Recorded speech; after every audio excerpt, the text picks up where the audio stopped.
كل شيء وارزقنا منك محبة وقبولا وتوبة نصوحا وإجابة ومغفرة وعافية تؤم الحاضرين والغائبين اللهم لا تخيبنا مما سألناك ولا تحرمنا مما رجوناك وحفظنا في المحيا والممات إنك مجيب الدعوات الله كيدك ترويك مرويك haduwar ga Allah ka sa mata albarka Allah ka gafarta mana ka gafarta waɗanda an muharin mu duka Allah ka taimaki mai girma gwamnan jihar Sokoto Ahmed Aliyu ka taimaki membobin gwamnatinsa Allah ka ɗora shi ga abin da za shi unhwane jama'an musulmi baki ɗaya Allah wannan taimako da shi ke yi na taimaka ma al'umma ubangiji Allah ka ƙara ƙarfafa mishi gwiwa Allah ka ciyar da shi gaba ga al'amarin nan Allah ka ba shi alherin da a ciki haka kuma muna roƙon Allah maɗaukin sarki jagoran wannan tahiya kuma dattijo shugaban wato wannan ainihin yanki wato distinguished senator Aliyu Magatakar Dawa Mako Allah ka taimake shi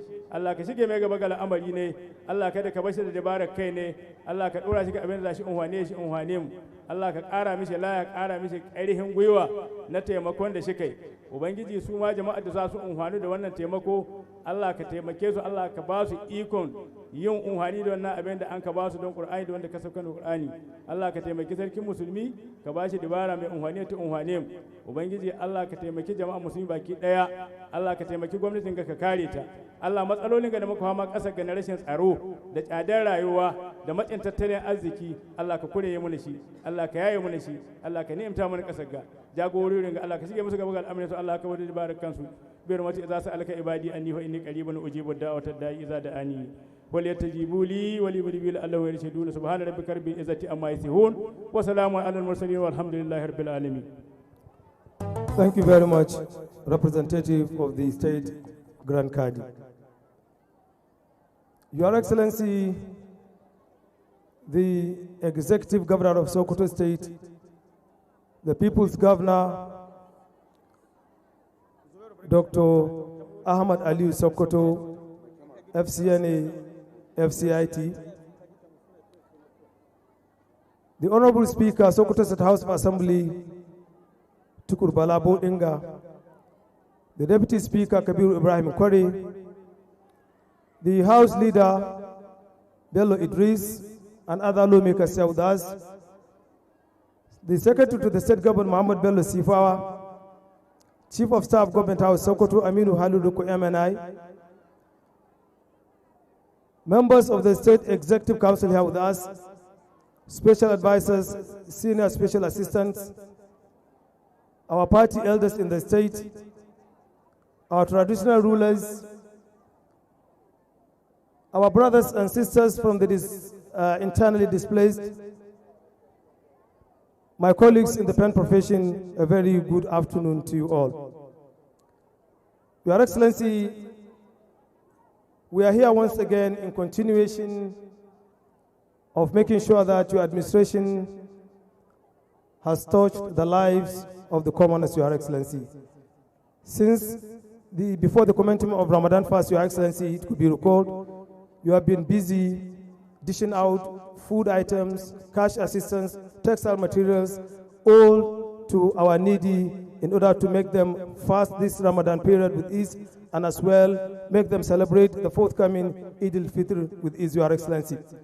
Your Excellency, today is the turn of one of the most vulnerable or one of the most needy groups in the state, talking about the internally displaced persons. Your Excellency, permit me to start by inviting the special advisor to the governor on IDPs, Haji Mariam Suleiman Dimas, to come forward and deliver a welcome address. Honorable Special Advisor Ma.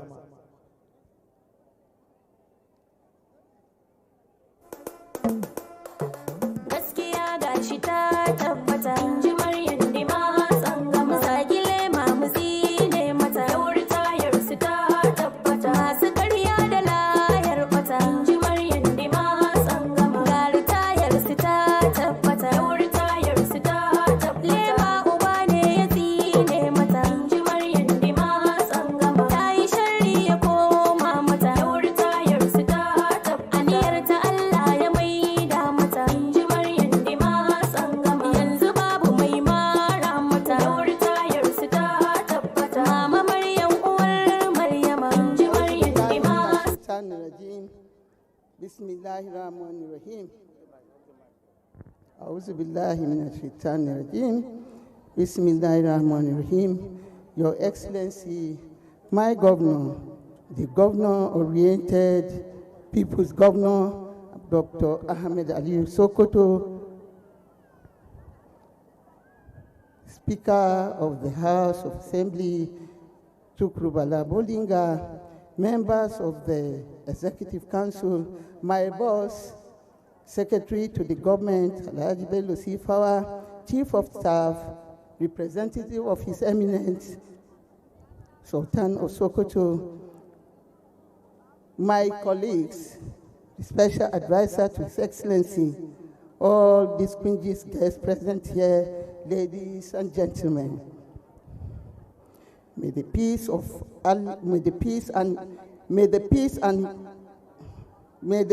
and mercy of Allah be on you all. I appreciate the opportunity bestowed on me by Allah subhanahu wa ta'ala to stand here before you, Your Excellency, to give a welcome address on behalf of the governor.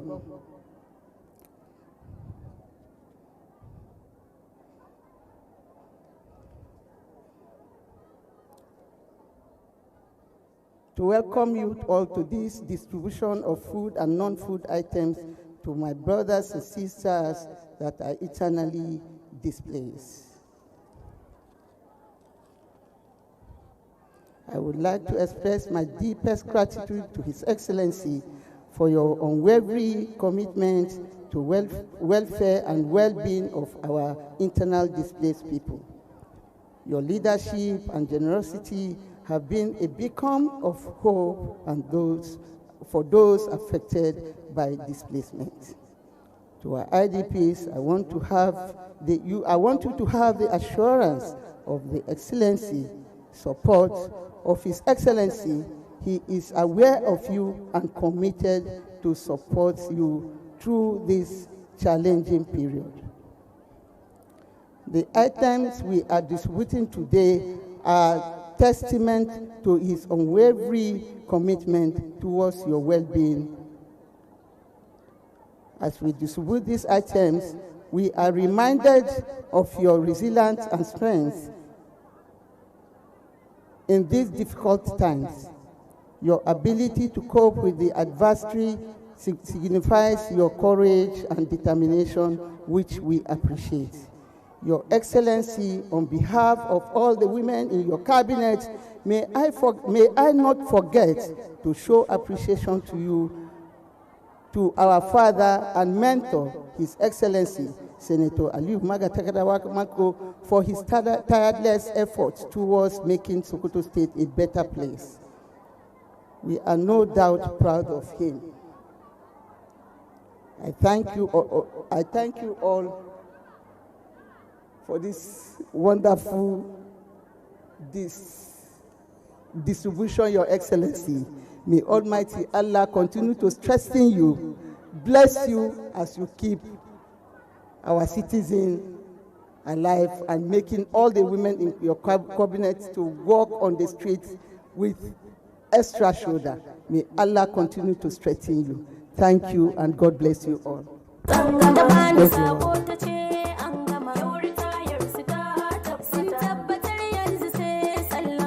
I would like to inform this esteemed Thank you, DJ. I would like to, before I call upon the Secretary of the State Government, let me inform this esteemed gathering that this event is currently being televised on TVC. It is also on NT, Adlu TV, and it's also being heard on radio stations in Sokoto Metropolis. Your Excellency, permit me to now invite the Secretary of the State Government, Muhammad Bello Sifawa, to come forward for a remarks. SSD Bello Sifawa, mai farar zuciya kuma kyakkyawa. SSD Bello Sifawa, mai farar zuciya kuma kyakkyawa. Na Amadu gwamna mun gode, dan amanar Baba Alubar zo. Aikinka yana tafiya daidai. Dattijo Bello Sifawa, mai dattako. SSD dan boko.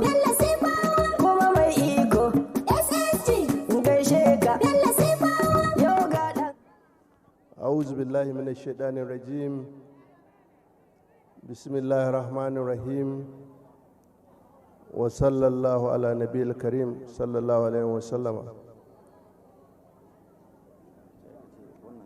Sokoto mu dai mai mubaya'a, confidence ko za ta tabbata. Insha Allah Ahmadu sai ka rike Najeriya. Dan sarkin yamma wa muku kare biyayya gwamna Ahmadu. Assalamu alaikum wa rahmatullahi ta'ala wa barakatuh. Your Excellency, the Executive Governor of Sokoto State, Dr. Ahmad Aliyu Sokoto, PhD, FCNA, the Speaker, Sokoto State House of Assembly, Right Honorable Tukur Balabo Denga, members, the Leader of the House, Alej Bello, representative of the Chief Judge and Honorable Grand Kadi, members of the Sokoto State Executive Council, members of the State House of Assembly, heads of security agencies in the state, ulamas, the representative of His Eminence, the Sultan of Sokoto, the Magajan Rafin Sokoto, Barrister Rilwanu Bello, district heads, special assistants to His Excellency the Governor, senior special assistants,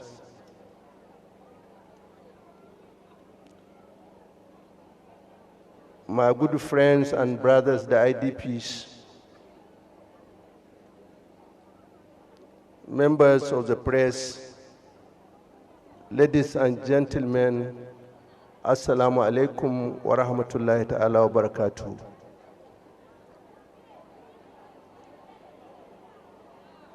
It is my great pleasure to, on behalf of His Excellency the Governor and the good people of Sokoto State, to once again welcome you to this very, very important occasion. The occasion of distributing relief materials, palliatives, food items, including food items and dresses, to our IDPs in the 23 local government areas of Sokoto State. Your Excellency, we thank you very much for your good heart that remembers not only the weak, but also the sick, the children, the vulnerables, and particularly these people who left their houses because of what happened to them in their various villages and towns as a result of insecurity. Your Excellency, you may recall that some few months ago you set up a committee under the chairmanship of your deputy, His Excellency Engineer Muhammad Danchadi, to go around the state and take data of all the IDPs in the 23 local government areas of the state. Your Excellency, that committee consists of high-level senior citizens of the state, including ulamas, members of the State House Assembly, our elders, and a host of other dignitaries. Your Excellency, they have submitted their report, and their report, as at then, there were over 77,000 IDPs across the states. Your Excellency, you have given so much to all the IDPs throughout the year, but because of this important month of Ramadan, you also deem it necessary to support these IDPs with clothing materials, food items, and a monetary gift. Your Excellency, you have approved over 800 million naira for the purchase of these items. All the IDPs who are captured in that report, Your Excellency, the females will be given one of Atampara per each, while the females who are captured, Your Excellency, were 28,558. And male IDPs are 13,364, while the children are over 35,000 children. Each of the children will also be given a yard of shadda for them to sew and they use for their Salah celebrations. And they will also be provided with funds for the sewing activity. Your Excellency, you have also set up a committee, a very high-powered committee that will supervise the distribution of these items. Each of the female category will also receive 10 kg of rice. This committee will commence its works tomorrow. Your Excellency, our important guest, what you are witnessing here is for the flag off of this important event. The bulk of the materials will be transported by the committee to the IDP camps, where those IDPs were enumerated, and also in the 23 local government areas. So we request all the IDPs to be ready. Timetable will be issued by the committee, and they will be coming to your camps to distribute these materials. Your Excellency, you have also directed that after this distribution, another head count will also be conducted for those who are not captured to be captured. And I assure you, on behalf of the committee, we'll do a very, very honest work, because these people, as we see them, they are less privileged. They are not well-to-do. Therefore, we must make sure that, inshallah, each and everyone that among them that is captured in that list will receive their benefit. We assure you that, Your Excellency.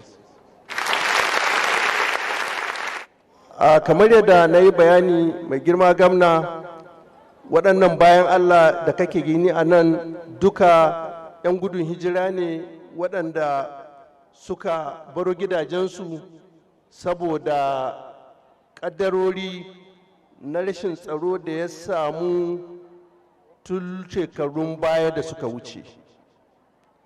Alhamdulillah, zuwan wannan gwamnati duk matsayin da ya kamata a ɗauka a ga cewa an samu tsaro a wannan jiha an ɗauke shi. Kuma wannan shi ya yi dalilin rashin samun shigowar wasu mutane da yawa daga waɗanda suka samu wannan matsalar ta rashin tsaro. Your Excellency, kana iya tunawa watannin baya ka kafa kwamiti wayanda ka umarta da su je a ƙananan hukumomi da nan cikin birnin Sokoto su tantance waɗannan mutanen waɗanda suka samu wannan matsala a ƙarƙashin mataimakinka injiniya Idris, kuma sun tantance wannan mutanen kuma ga su a gabanka, kuma ka ba da kuɗi fiye da miliyan 800 a saya musu abinci, a saya musu atamfa, a saya musu shaddodi, a raba musu don su yi aiki da su yi amfani da su a wannan azumi da sallah. Your Excellency, an sai wannan kayan kuma ka kafa kwamiti waɗanda za su raba wannan kayan, kuma za a je a ƙananan hukumomi a raba wannan kayan. Wayannan kayan da mutane ke gani a yanzu kaɗan ne daga cikin kayan waɗanda aka ɗebo don ƙaddamar da wannan bukin, amma sauran kayan za a kai su a gidajen da waɗannan 'yan gudun hijira suke. Kun san lokacin da gwamna ya kafa kwamiti an je gidaje an tantance ku, saboda haka waɗannan kayan za a je wurare da ƙananan hukumomi da an ka tantance a baku waɗannan kayan. Duk mace daga cikinku za ta samu turmin atamfa ɗaya, kuma za ta samu kilo 10 na shinkafa don tuwon sallah da kuma azumi. Haka kuma yara maza musamman za a ba su shadda yadi 5 don su ɗinka. Ina tabbatar da mai girma gamin da duk waɗanda aka yi kafcarin a cikin wannan littafi ɗin, wannan kwamiti da aka fa insha Allah zai yi adalci, zai tsare amana, ya ga cewa sun samu wannan abin da aka ba su saboda Allah. Daga ƙarshe muna fatar Allah ya ci gaba da muna jagora, ya yi maka kariya, ya muna kariya, kuma Ubangiji ya yi alkawari ta hannun manzon shi sallallahu alaihi wasallama na cewa irham man fil ard yarhamukum man fis sama. Ku tausaya ma waɗanda suke ƙasa, wanda ke sama zai tausaya muku. Wassalamu alaikum wa rahmatullahi ta'ala wa barakatuh. Sakwata mu dai ne mu baya, confidence ko za ta tabbata. Insha Allah Ahmadu sai ka rike Najeriya. Dan sarkin yamma wa muku kare biyayya gwamna Ahmadu. Thank you very much. Your Excellency, may I now invite the representative of His Eminence, the Sultan of Sokoto, Alhaji Lirwanu Bello, the Magajara of Sokoto, to come forward for remarks. Your Eminence, sir.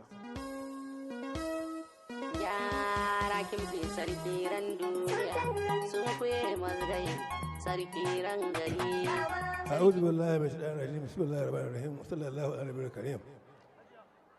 Your Excellency, the Executive Governor of Sokoto State, Speaker of Sokoto State Assembly, please let me start with the existing protocol.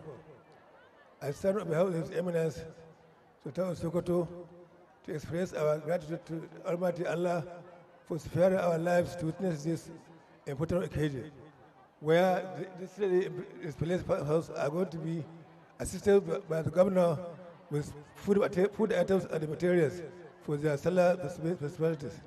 We pray for Allah to assist and continue to guide His Excellency for doing these important programs. Thank you, and wassalamu alaikum. Maganar Ahmadu ɗaya aka yi. Mun gode kwarai, jawabin wakilin mai alfarma sarki musulmi kenan, magajin rafin Sokoto Alhaji Lirwanu Bello. Yanzu kuma sannu a hankali muna zuwa ga gundarin wannan shiri ko wannan buki da ya tara mu wannan wuri yau. Domin kuwa kowane lokaci zan gayyaci mai girma gwamnan jihar Sokoto, Dr. Ahmad Aliyu Sokoto, domin ya zo ya yi jawabinsa a wannan wuri, sannan ya kaddamar da raba wannan kayayyakin abinci da kuma sutura ga waɗannan 'yan uwa namu 'yan gudun hijira. Distinguished guests, it's now my singular and privilege to most respectfully invite His Excellency, the Executive Governor of Sokoto State, Ahmad Aliyu Sokoto, PhD, FCNA, to come on the podium and speak to us, and then flag off the distribution of this assistance to the internally displaced persons in Sokoto State. Your Excellency, sir. Ahmadu Aliyu raba kaya, mai raba kayan ado kamar ran sallah. Ga sunan an raba bodinga, an raba bodinga. Tun da safe muna can, muna gidan SSG. Abinda ka yi muna, ya yi muna daɗi. Bodinga sihawa ga tituna an bubbuɗe, an buɗe abinci talakawa suna faɗin sun gode. Allah ya tsare ka ɗan aluwa muku. Allah ya tsare ka ɗan aluwa muku. Fadama ko ba son kada ya haihu. Fadama ko ba son kada ya haihu. Ka yi gwamna ka haushe haushinka. Fadama ko ba son kada ya haihu ɗan alu. Ɗan alu mai mulki. Yin kuwa ya kai magana an bai Fatima. Yin kuwa ya kai magana an bai Fatima. Kai da banka shuwa da yin don duniya a bacin tsoro. Allah ya baka ya ce ka ji daɗin ka mu ma mu ji daɗin mu ɗan uwa ya ce baka ji rabo ne kunya. Yunkura zinariyar gidan alu. Yunkura zinariyar gidan aluwa muku ɗan aliyu gagari makiya. Na Fatima ka haɗi ka'ida. Ko ina talakawa suna haɗin sun gode. Saraki suna haɗin sun gode. Malamai suna haɗin sun gode. Mu irin bani sasa ne babu wanda ya fitulce. Wala haula wala quwwata illa billahi gwamna sai Ahmad Sokoto dan alirke gaskiyar ka ba wani mai ima wala haula wala quwwata illa billahi Ahmad Sokoto dan alirke gaskiyar ka ba wani mai ima wala haula wala quwwata illa billahi gwamna sai Ahmad Sokoto dan alirke gaskiyar ka ba wani mai ima أعوذ بالله من الشيطان الرجيم بسم الله الرحمن الرحيم وصلى الله على نبي الكريم Mr. Speaker, Deputy Speaker, and members of the Sokoto State House of Assembly,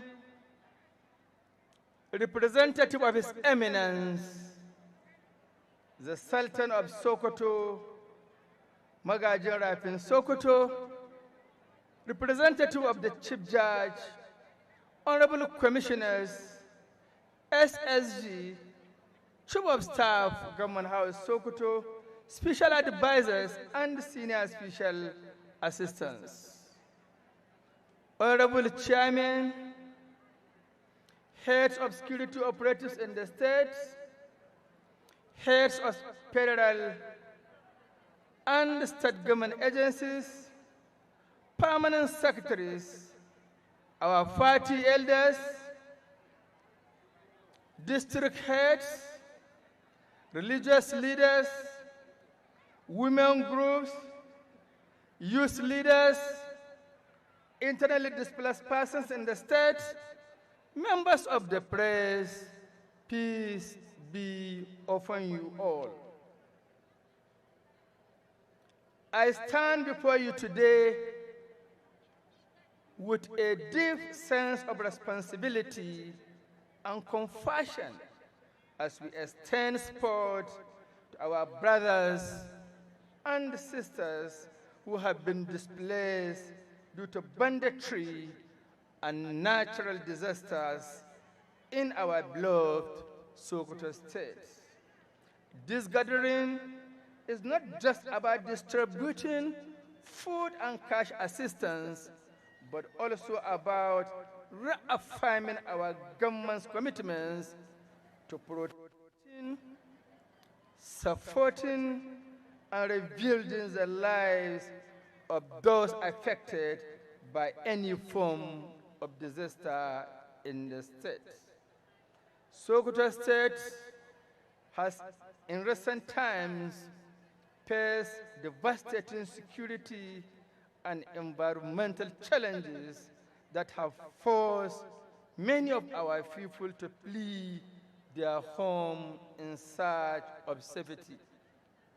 The criminal activities of armed bandits, particularly in the eastern part of the state, have displaced many communities in Isa, Sabon Birni, Gwaranyo, and Raba local government areas in the state.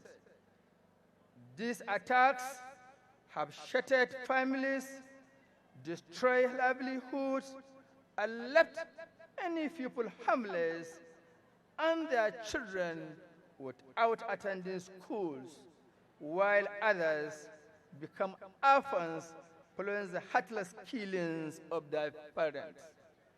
In addition to insecurity, flooding during the rainy season also across the 23 local government areas in the state, with some of the worst hit places in Ilela and Tangaza local government areas in the state, where houses, farmlands, and basic infrastructure were severely affected, worsening the hardship for many of our people.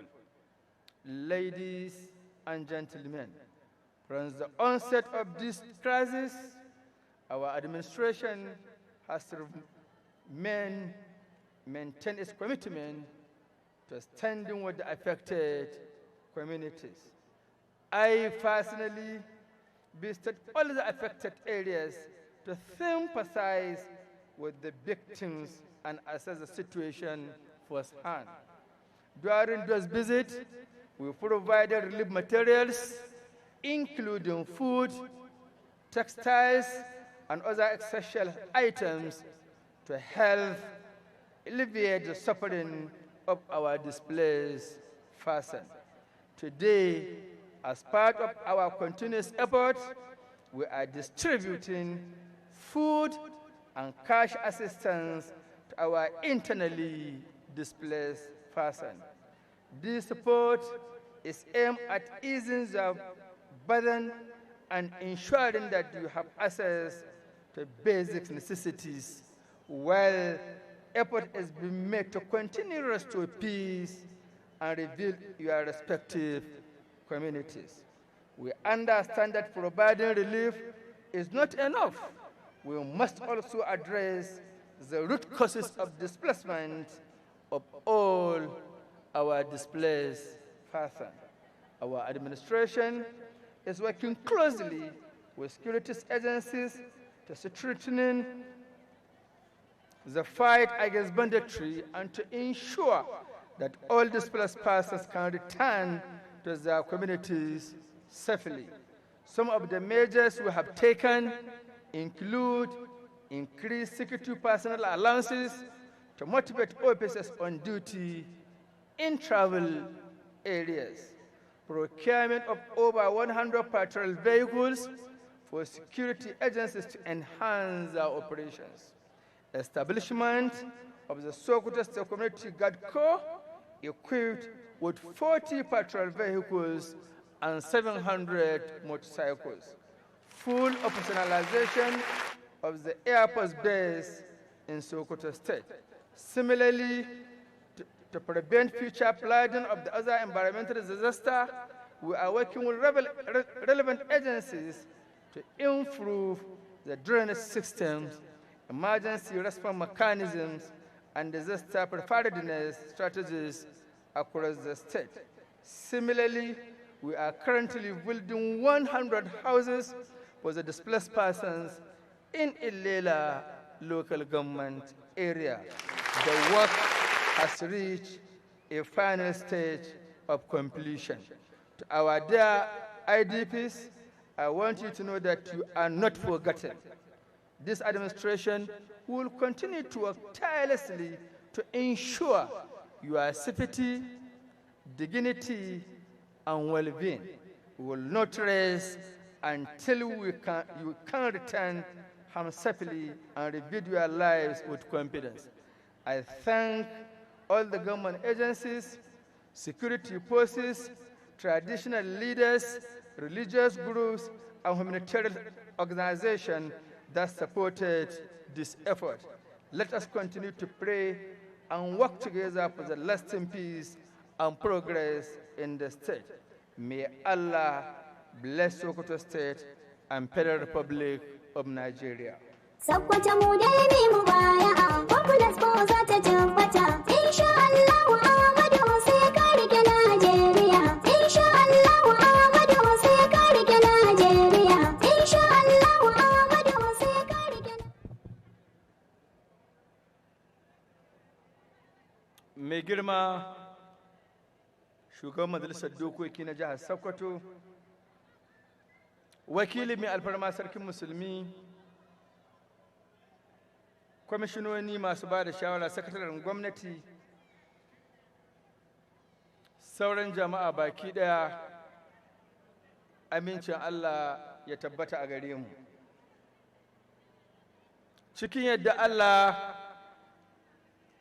yau ma wata rana ce da muka hallara domin ci gaba da taimaka ma 'yan uwanmu marasa ƙarfi waɗanda ba su da galihu domin samun sauƙin yin azumin wannan wata mai albarka da kuma samun yin bukukuwan sallah a cikin walwala.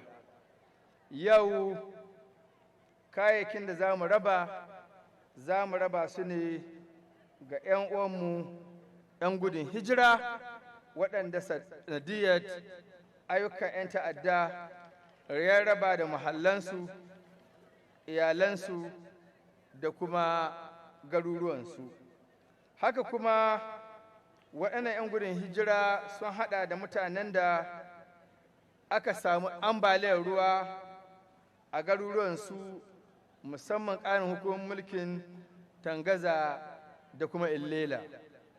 Waɗannan wurare dukkaninsu na ziyarce su, na ga halin da suke ciki, kuma na kai musu agaji na wucin gadi kafin mu gama tantancewa mu ba su ɗauki ga ayyukan da kuma taimakon da ya kamata. Garuruwan da muke da waɗannan 'yan gudun hijira sun haɗa da garuruwan Isa, Sabon Birni, Gwaranyo da kuma Raba. Haka kuma ina so in yi amfani da wannan dama in shaida mu waɗannan bayan Allah cewa gwamnatin jiha ba ta mance da ku ba.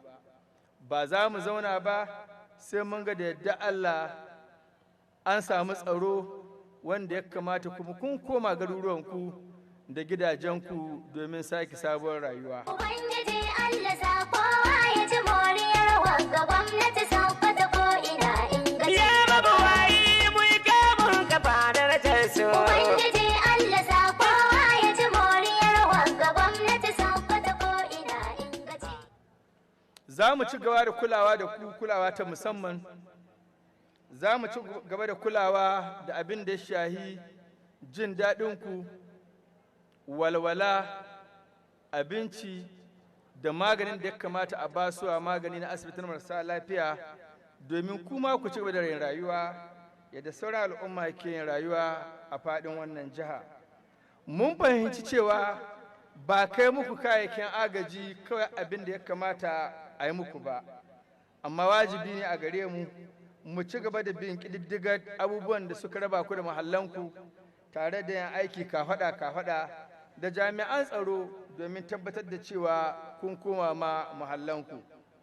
Cikin abubuwan da gwamnati ta yi domin tabbatar da cewa kun koma ma mahallanku sun haɗa da ƙara kyautata kuɗin allowance ga ma'aikatan tsaro da ake turawa ga wuraren da sun kafi rashin tsaro a faɗin wannan jiha.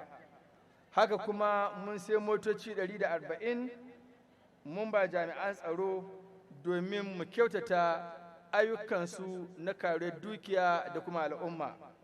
Haka kuma mun kafa rundunar nan ta taimakon kai da kai ta da ɗan gari akan ceci gari, inda muka sai musu motoci 40 da kuma babura 700 domin tabbatar da waɗannan ayyuka na tsaro. Haka kuma ina son in shaida muku cewa za mu ci gaba da aiki kafaɗa da jami'an tsaro domin tabbatar da cewa tsaro ya inganta a waɗannan wurare. A wannan gaba ina son in yi kira ga 'yan uwanmu waɗanda ta'addanci ya raba da mahallansu su ƙara yin hankuri kuma su ci gaba da addu'a. Insha Allah ba ya daɗewa ba wannan matsala taku za ta zama tarihi. Haka kuma mun gina gidaje guda 100 domin sake muku matsugunni a garin Illela, wanda yake kuma waɗannan gine-gine sun kai mataki na kammalawa. Haka kuma za mu ci gaba da gina ire-iren waɗannan gidaje ga dukkanin ƙanan hukumomin mulkinmu waɗanda ke da wannan yanayi na harkar ta'addanci. 'Yan uwana 'yan gudun hijira, ina mai shaida muku cewa gwamnatin jiha ba ta mance da ku ba. Wannan gwamnati za ta ci gaba da yin aiki tukuri domin inganta jin daɗinku da kuma tabbatar da cewa kun yi rayuwa a cikin walwala. Ina godiya ƙwarai da gaske da duk wasu jami'ai na gwamnati da kuma ƙungiyoyi waɗanda suka taimaka domin ganin cewa mun inganta jin daɗinku. Da wannan jawabi da ni ina kira gare mu mu haɗa kai baki ɗaya mu yi aiki tare domin ganin cewa mun inganta tsaro a faɗin wannan jiha. Da wannan jawabi da ni ina mai isar da gaisuwar mai girma sarkin yamman Sokoto kuma sarkin yakin Sokoto gare ku, tare da tabbata muku cewa shina tare da ku 100%. Da wannan jawabi da suna Allah mai jin kai mai rahama, ina mai kaddamar da ba da waɗannan kayayyakin abinci da kuma tuwahin sawa ga 'yan uwanmu 'yan gudun hijira a jihar Sokoto. Jawabin mai girma gwamnan jihar Sokoto kenan, Dr. Ahmad Ali Sokoto, a wajen wannan taro na kaddamar da ba da tallafi ga 'yan uwanmu da ke fuskantar gudun hijira a sakamakon ayyukan ta'addancin 'yan ta'adda ko kuma waɗansu ibtila'i da suka shafi ruwan sama ko dai makamantan haka. Mai girma gwamna, yanzu kuma za mu ji a gurguje wajen kaddamar da wannan shiri. Za mu gayyato wannan 'yan uwana mu guda hudu. Ina Binta Muhammad? Binta Muhammad sai ki hito. Zan kira sorry Bulama Mustapha, tsaya Maryam. Ina Bulama Mustapha? Ok, to zo sai ki ku bi layi. Ina Bulama Mustapha? Bismillah. Ina Zainab Muhammad? Ina Usman Muhammad? To ku jera nan, ku tsaya nan, zan fara da Bulama Mustapha. Ina Bulama? Bismillah. Ku tsaya can gehe, zan zo gare ku. Bismillah kai. Mai girma gwamnati, zan gayyato sarkin kudun Bunkari domin ya zo ya ba da wannan tallafi ga Bulama Mustapha. Allah ta taimake ka. Shi hurhura haka nan jalla ya yi shi, ba shi da girma kai da ɗaya bai da kangara. Shi dai ne gani gwamna wanda talakawan jiha ta suke kira. Waya ta yi buɗe ko yaushe ko da akwai wani wanda zai ba shi shawara. In kuma wada mai akwai matsala wuri kaza ne ake kira.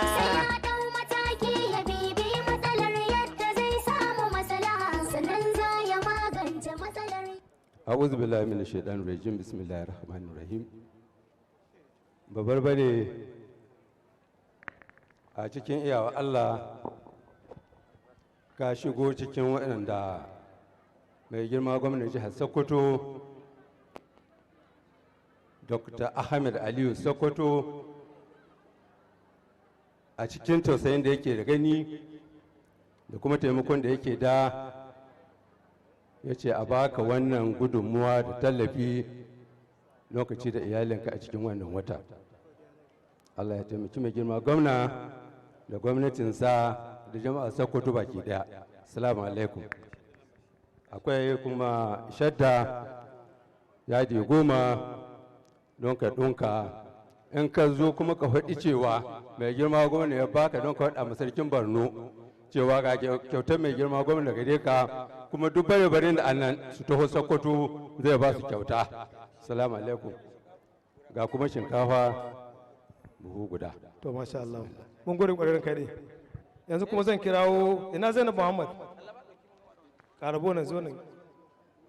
Ranka ɗaya mun gode. Yanzu kuma zan kira famanan sakatare ta hukumar ayyukan jinƙai da kuma jin daɗin jama'a ta jihar Sokoto domin ta zo ta miƙa wannan kayayyakin abinci. Wanda duk ban kira ba bai kamata ya taso ba. Basure, ina famsek? Zainab, a rabatan ga famsa za su zo ta baki. Mai farar zuciya.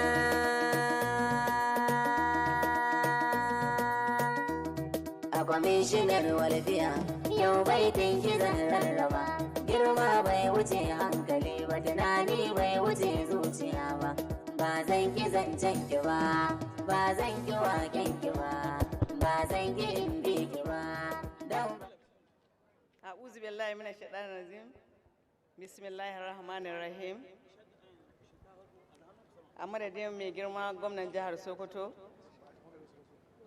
Dr. Ahmad Aliyu FCNA, gwamnan talakawa, alert governor,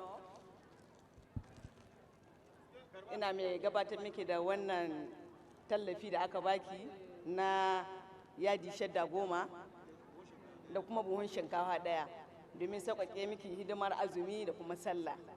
An baki ne saboda Allah, kuma Allah ya bada iko ayi amfani da su yadda ya kamata.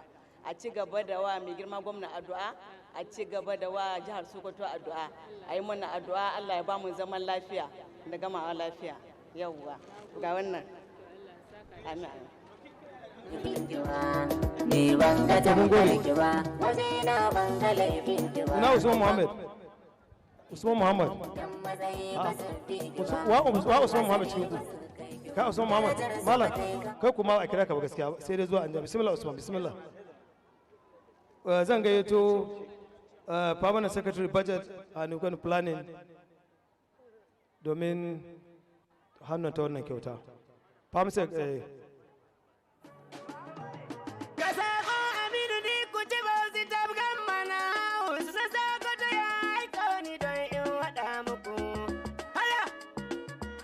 Sokoto mun yi sa'a da gwamnati. Allah mun yi ma godiya mun samu gwamna mai sun Muhammadu. Da kizike ka dare Ahmadu kai aiki su ko su yi ta hasadu. Gwamna da kai aiki su ce biliyan don ayyukan su ta bakin ciki.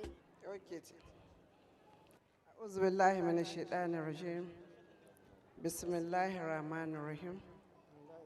A madadin mai girma gwamnan jihar Sokoto, Dr. Ahmed Aliyu Sokoto FCNA ya umarce ni da in baka wannan shadda da kuma shinkafa don amfani ga wannan wata mai alfarma, watan Ramadan. Ubangiji Allah ya saka mai girma gwamna da alheri. Allah ya taimaki jihar Sokoto. Allah ya ƙara mai girma gwamna ɗaukaka, ya ba shi ƙarfin gwiwa na wannan ci gaba da wannan taimako. Mun gode kwarai, Allah saka da alhairi. Mun gode kwarai Famsek. Ga kuma shinkafa nan. Mun gode kwarai Famsek. Zaɓe su sun kasa iya da kai cikin jiha sai ɗumuwa. Mun gode kwarai Famsek. Yanzu kuma zan gayyato ta ƙarshe Binta Muhammad. Ina Binta Muhammad? Arabatan Binta, bismillah. Zan gayyato mai gidana kwamishinan labaru na jihar Sokoto, Allah ya san Bello ta domin yanzu ya ba da wannan tallafi na kayan sutura da kuma abinci ga malama Binta Muhammad. Shekara duye da wani gwamna bai ba, ka kashi biliyan ka tayu ka kwali ba su yan bakin ciki, ka kashi biliyan ka tayu.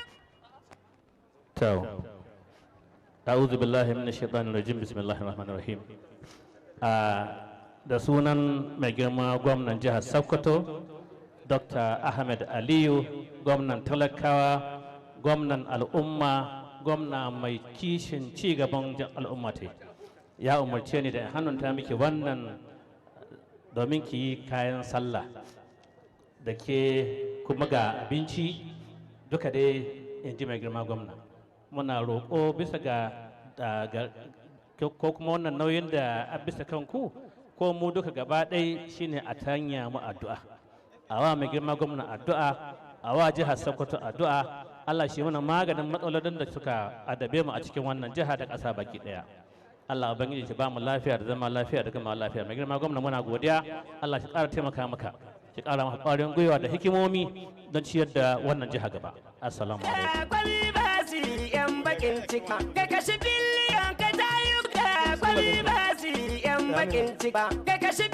Ya yi DJ, mun gode kwarai DJ.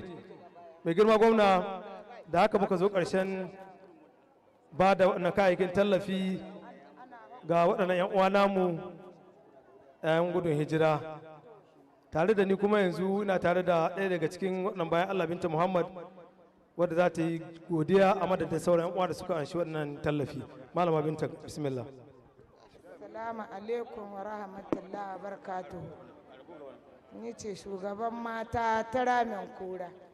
Wallahi muna ganin komi ga Dr. Ahmed Ali da babanmu Aluwa Maku. Allah ya ƙara musu lahiya. Allah ya ɗaukaki gonati. Allah ya sa a yi mana shugaban ƙasa Sokoto. Dare da rana abincin nan muna ci. Yanzu ma ya isa mun sani. Duk wani mai mukami Sokoto Ubangiji Allah ya ɗaukaka ku. Muna addu'a. An riƙe mana marayu an taimaka. Mazaje yan uwa ba mu san inda suke ba amma yau ga Sokoto ta riƙe mana wallahi komi. Wallahi duk Ubangiji ya ƙara ma Sokoto da gona da babanmu da shugabanmu mai aikin jin kai duka da ku Allah ya ƙara martaba Allah ya mana shugaban ƙasa Sokoto Allah ya yi jinkiri. Mun goyi ƙwarai Malama Binta. Yanzu kuma a ɓangaren iyayenmu sarakuna zan gayyato sarkin kudun Gindi domin ya zo ya yi godiya a madadin kowa da kowa. An ka yaɗe. Shuni al'amari ya yi shawa ga kuma Nasir gani mai ne shi ma ya ce Yau ga mu a gwamnan Hawas. kuma Ahmadu shi an gwamna. Sakkwatawa mun fi du'a'i Allah mai shi ya amsa ga Ahmadu Gadinta. أعوذ بالله السميع العليم من الشيطان الرجيم بسم الله الرحمن الرحيم. Mai girma gwamnan jihar Sokoto Dr. Ahmad Aliyu Sokoto FCNA. Permit me to stand on already established protocol. Ubangiji Allah ya saka ma da alheri. A madadin sarakuna muna godiya da irin waɗannan manahohi da ka ɗauko na taimaka ma vulnerables. Ubangiji Allah ya sa a yi cikin jinkiri. Allah kuma ya tabbatar da alheri. Mun gode, ka zama lafiya. Yau ga mu a gwamnan Hawas. Da girma gwamna sauran manyan shugabanni da suke wannan wuri da haka kuma ka zo ƙarshen wannan ba da tallafi ga 'yan uwanmu 'yan gudun hijira a jihar Sokoto. Mai girma gwamna tare da amincewa ka zan sake gayyato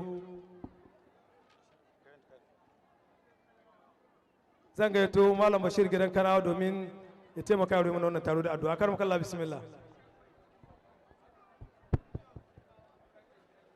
Sallu ala nabiyil karim.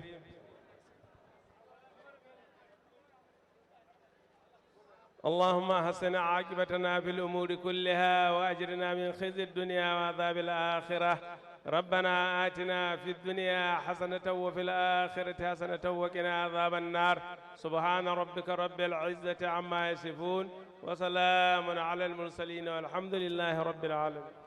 The national anthem. Police band, please.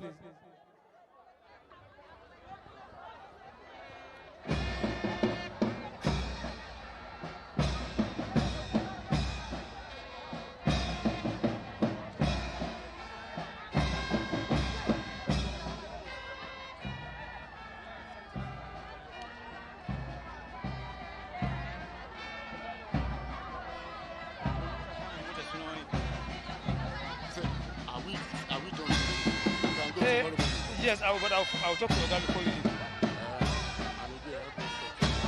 That's what I'm saying now. I don't have the reason of the interview. Thank you very much, Your Excellency. Allah ya kuwa gida lafiya mun gode.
Welcome back from the live telecast.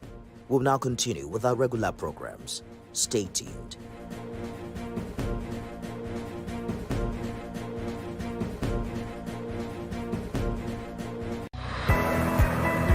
Business lives on the fast track of numbers. Business is a strange world where low numbers mean something different.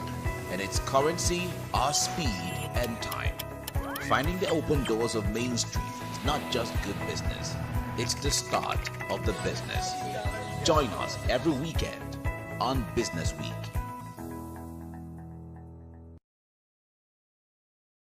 Kano State, the commercial capital of northern Nigeria, is on the march to progress and innovation with Governor Abba Kabir Yusuf in the saddle. Be part of the vision that is transforming Kano State into a hub for economic growth and opportunities. Hear directly from the governor as he engages the people, listens to their concerns, and shares his vision for a brighter future. Explore the developmental projects embarked upon by his administration to change lives, from infrastructure, healthcare, education to tourism. Watch the rich history of the culture and tradition of Kano and savor the vibrant spirit that unites the center of commerce on Kano Spotlight, Thursdays at 9:30 p.m. only on TVC News. At TVC News, wherever the big news story is happening, we're geared up to break it. TVC News, first with breaking news. To the glory of God and the support of the good people of Ogun State, we start a new chapter in the continued development agenda of this great state.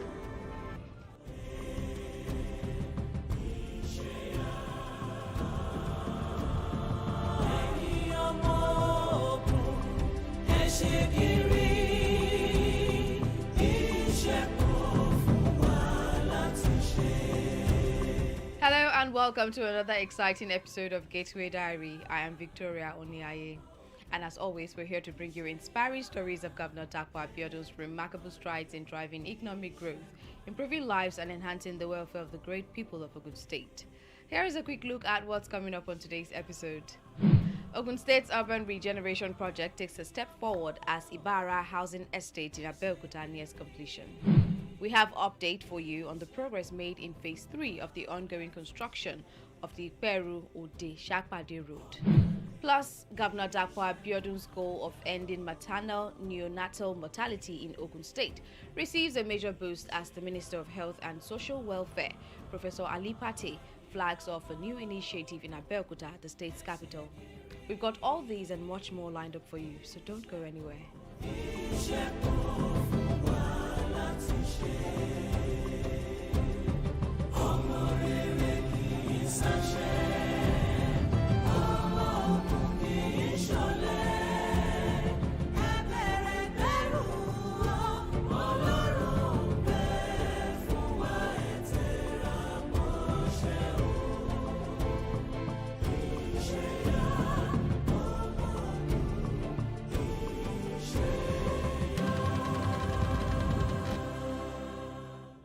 Those were the headlines. Let's start off with our first story, which is on housing.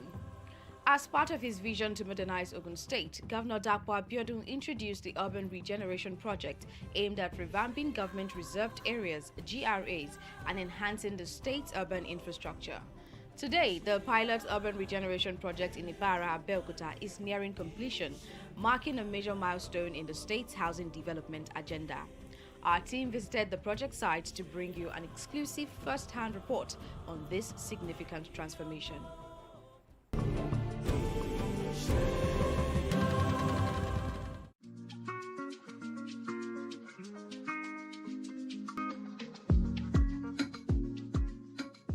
When it comes to fixing what is broken and building what is needed, Governor Dakwa Abiodun is not just ticking boxes, he is making a firm statement and making audacious moves.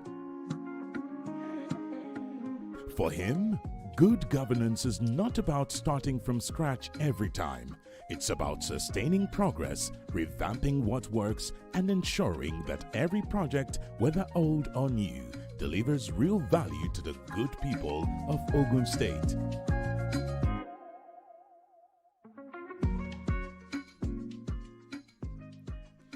From primary healthcare centers getting a new lease on life to classrooms donning fresh coats of yellow, the infrastructural transformation in Ogun State is visible everywhere you go. And when it comes to road infrastructure, it's not just about patching potholes and constructing substandard facilities. It is about charting a path for progress in the state.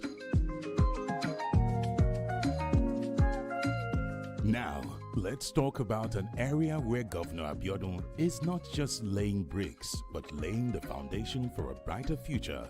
That is the housing sector.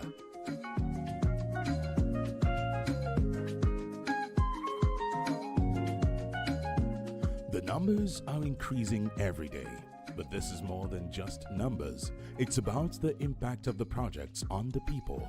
Now more than 4,000 affordable housing units have already been constructed and delivered by Governor Dakwa Abiodun's government. But there is a bigger plan. It is what many have described as the biggest urban regeneration project in the entire southwestern part of the country and perhaps the whole country.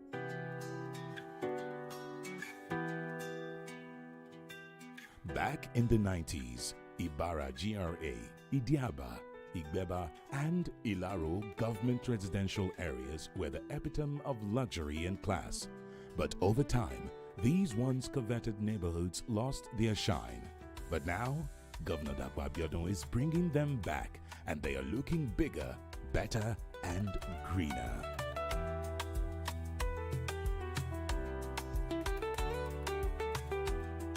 The urban regeneration plan of the Dakwa Abiodun administration is not just a plan on paper, it is already a reality. The Ibara Housing Estate Scheme in Abeokuta, which has over 200 duplexes, fully detached and semi-detached, are rising from the ground and adorning the state capital. Some of the structures are already standing tall, validating the governor's commitment to restoring prestige to these estates. The Ibara GRA Regeneration Project, which commenced middle of 2024, is divided into 4 clusters, and altogether we have over 200 detached and semi-detached duplexes ongoing at the moment. This project also witnessed commencement of upgrade of the infrastructure. We are coming up with a scheme where you have first-rated infrastructure facilities across our board.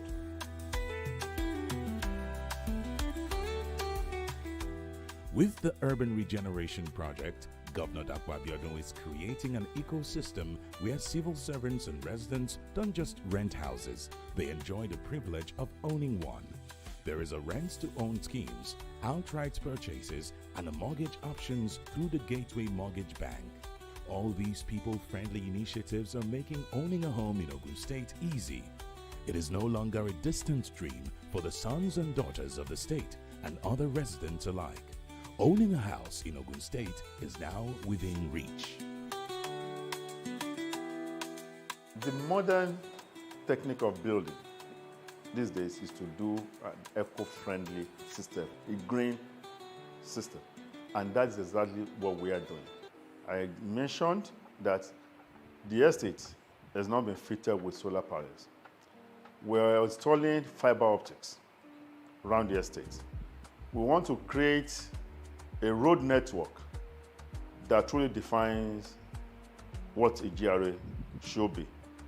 We are already in the process of constructing walkways, drainages, and all the things, the part of the things that were missing in terms of the road network and access link are currently ongoing.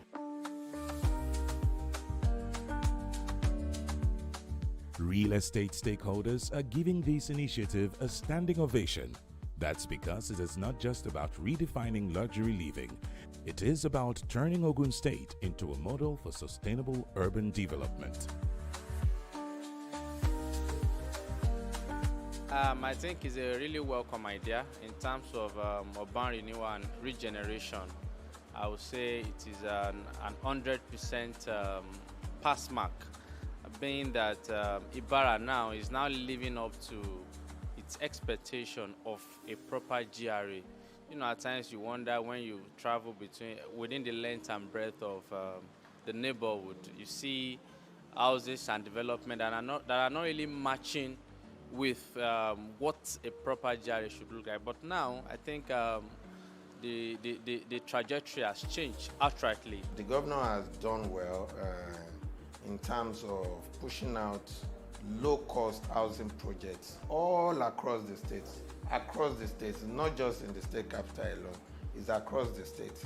And this low-cost housing has made it affordable for people with low income to be able to tap into the housing sector as well, especially civil servants as well. It made it accessible to them. And I know that most of these projects that are done by the state government is also financed, is also bankable, financeable. You can get mortgage on it through banks like Gateway Mortgage Bank. It is very clear that Governor Dapo Abiodun is not just transforming Ogun into a modern city.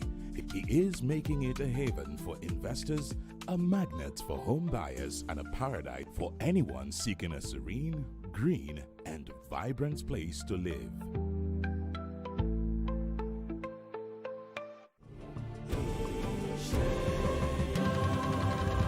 These lofty initiatives have been attracting more investors to the state. Let's take a look at another top priority of Governor Dapo Abiodun's administration, which is road infrastructure development. Governor Abiodun has constructed over 1,000 kilometers of road networks across all the 20 local government areas of the state. Yet, he remains committed to expanding and improving the state's road network.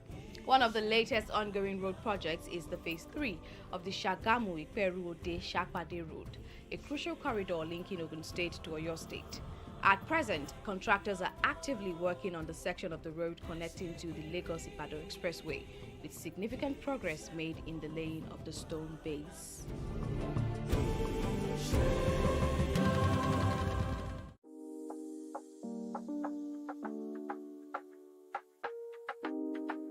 Ogun East.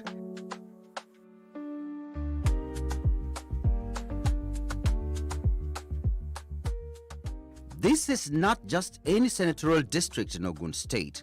It is the hub of unlimited possibilities. It is a part of Ogun State that doesn't just connect Ogun to Oyo State, but also serves as a commercial heartbeat linking Lagos, the nation's economic capital, to the southern corridors of Nigeria. Governor Dapo Abiodun sees it crystal clear. He knows that Ogun East is not just a passageway, it is a gold mine of economic opportunities. And like a seasoned captain navigating the waters of progress, Governor Abiodun is making sure that Ogun East gets the infrastructure it needs to thrive. Today, this senatorial district boasts the Gateway Agro-Cargo Airport, a monumental infrastructure for trade and logistics.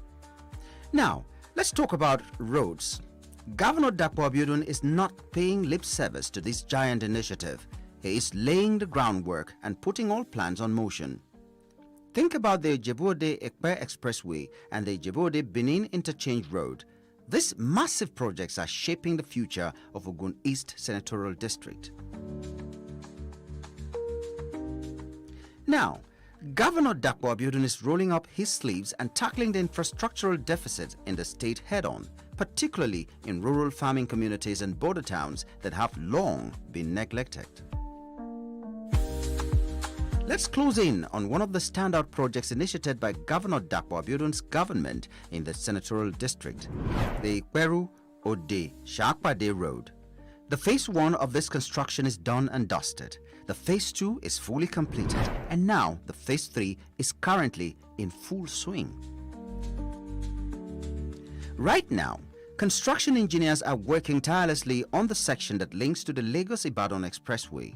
They are laying a rock-solid 200mm stone base, compacting it with precision and ensuring that when this road is completed, it will not just be another road, but one route that brings succor for businesses, encourage smoother commutes, and a better quality of life for everyone.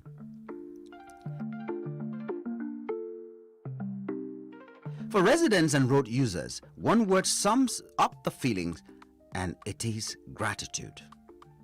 After years of wear and tear, total neglect, rough rides, and broken promises, Governor Dakpo Abiodun is turning their frustration into relief. Wow. I feel very, very good. In fact, Governor Dakpo Abiodun is really trying, because this road has been giving us tough time for the past 15, 20 years ago. Even when we want to go to Ishagam from here, we find it difficult. But now, from Ishagam, if you are coming, at least you will see the hand of our good governor. We feel so good. We feel very happy, because this is a background project for some years back. So the governor is really surprising us. We are very, very happy.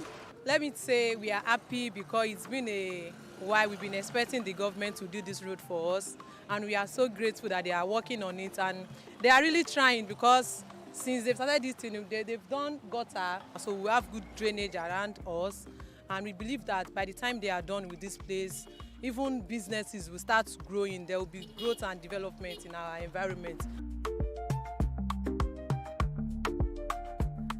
This project is a typical example of accountability and responsive governance. Governor Dakpo Abiodun is not just constructing roads, he's constructing a better future for the good people of Ogun State.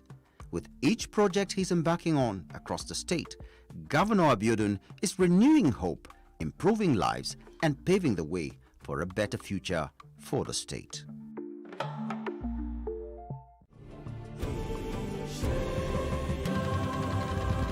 Moving on to our last story. When Governor Dakpo Abiodun assumed office in 2019, one of his key priorities in reforming Ogun State's healthcare sector was to drastically reduce maternal and neonatal mortality. To achieve this, he implemented a multi-pronged approach, including revamping primary healthcare centers across the state and recruiting more healthcare personnel to strengthen the workforce. These interventions have yielded remarkable results, with Ogun State now recording the lowest maternal and neonatal mortality rates in the country per 100,000 women. However, Governor Abiodun remains relentless in his pursuit of a zero mortality target. His latest move involves a strategic partnership with the federal government under the Maternal and Neonatal Mortality Reduction Innovation and Initiatives Project, MAMI. This groundbreaking initiative was officially launched in Ogun State by the Minister of Health and Social Welfare, Professor Ali Pate.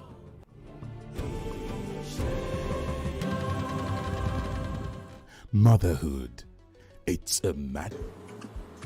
And Dr. Pofama is a renowned global health advocate. He says, the idea that some lives matter less is the root of all that is wrong with the world.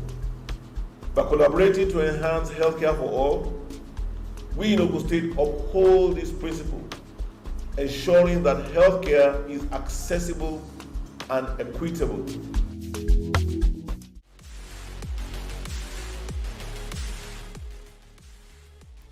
Governor Dakpo Abiodun's strategy is not just one size fits all. He is tackling a groundbreaking health insurance scheme that lifts the financial burden of expecting mothers. Recently, the Bedero is a pregnant women's insurance scheme where the governor chose to give free delivery to our women, be it cesarean, be it normal delivery. And you would have noticed that in the last, I think it was November, that the coordinating minister for health actually announced that across Nigeria, that cesarean section will be free for all women in public facilities. That shows that Ogun State, had been, proactive in making sure that our women are safe. Dilly represented him at the launch of a federal government-backed initiative, the Maternal Mortality Reduction Innovation and Initiatives, MAMI, of the federal government in partnership with the state government and the coordinating Minister of Health and Social Welfare, Professor Ali Pate, joins the Deputy Governor, the State Commissioner for Health, and other key stakeholders to champion this life-saving cause. Governor Abiodun's commitment to ensuring no mother or child dies during pregnancy or childbirth is truly commendable. And that's where we apply the brakes on today's episode of Gateway Diary. Thank you for staying with us. Be sure to tune in next time as we continue to bring you updates on Governor Dapo Abiodun's relentless drive towards a more prosperous Ogun state. Until then, I am Victoria Oniaye. See you next time.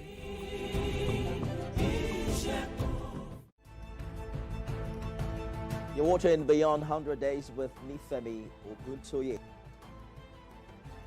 President Tinubu, since he assumed office, we are on our way to progress. 6 out of the 8 APC federal lawmakers. I have a movement structure that's going to take back our party in Enugu State. Because this one I'm seeing is tales by moonlight. It's not working. So I'm wondering what you think or who you think can stop him now. He doesn't own the party. One of the causes of inflation is because people cannot go to the farm. The government still needs to do more so that people can eat.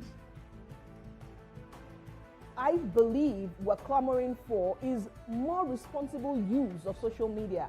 Not that people just go in there and think that they can say anything to anybody. Tinubu is not one who believes in the same thing. I mean, he wants to get it done. He will face it. He will get it done. Yes, the president, from inception of his administration, focused squarely on diversifying the economy and driving in investments to, cushion the effect of everything that we've seen, ranging from COVID-19 to the global commodity shocks, global financial crisis, and all of that. I was privileged to have worked under a governor who believed in the system, who also built up the system, and I'm going to do the same. All right, that's our show today, everyone. Thanks for being a part of it.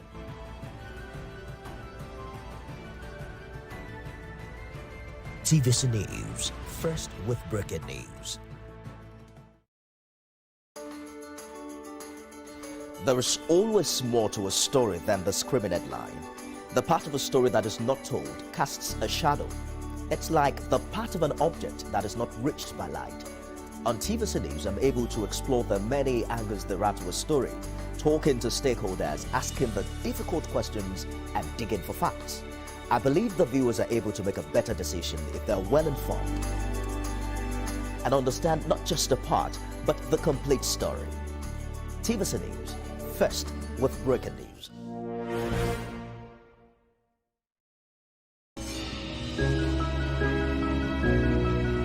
Sometimes it's the story that calls.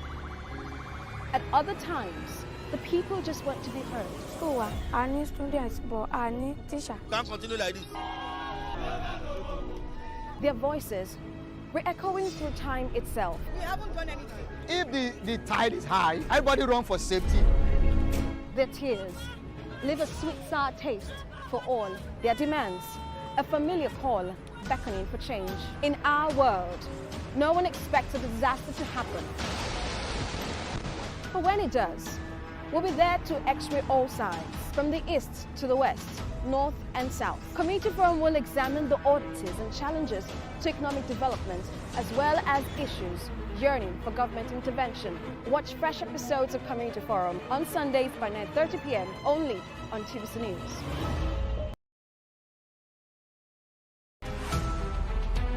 Every major news story is with many perspectives and layered with different levels of impact. Hello. What time did this happen? We will be right there.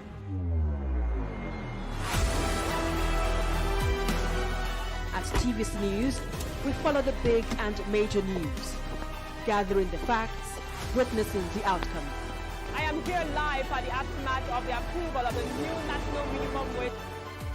We are TV Station of the Year, not just for breaking news, but for being first, fair and accurate. TVC News, first with breaking news. At TVC News, wherever the big news story is happening, we're geared up to break it. TVC News, first with breaking news.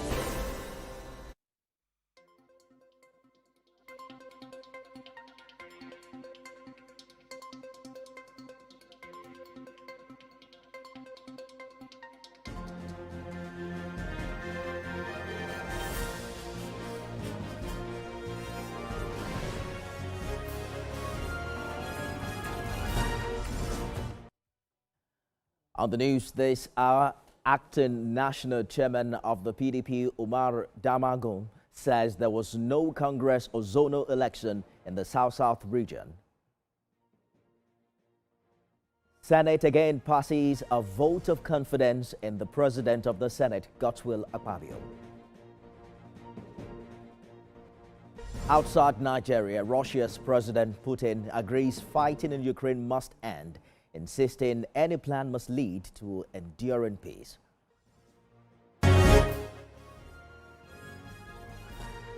And in sports, FIFA and UEFA to review penalty law after VAR cancels Alvarez's penalty.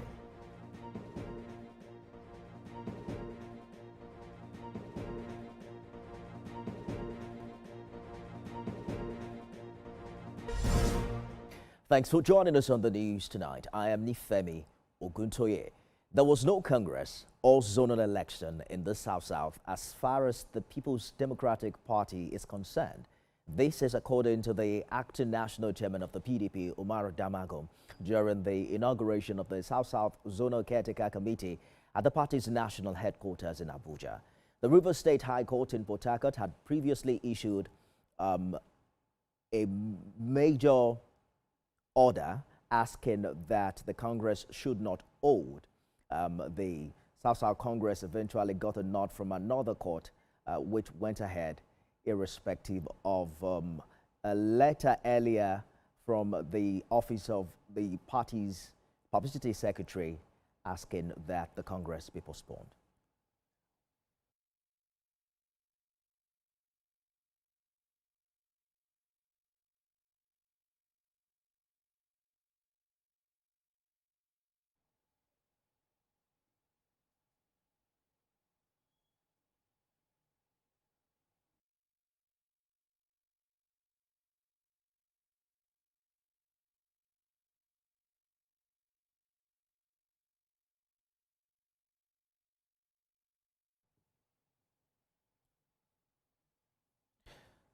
Joining me for more on this development is PDP chieftain and convener PDP Action Group, Mr. Sibo.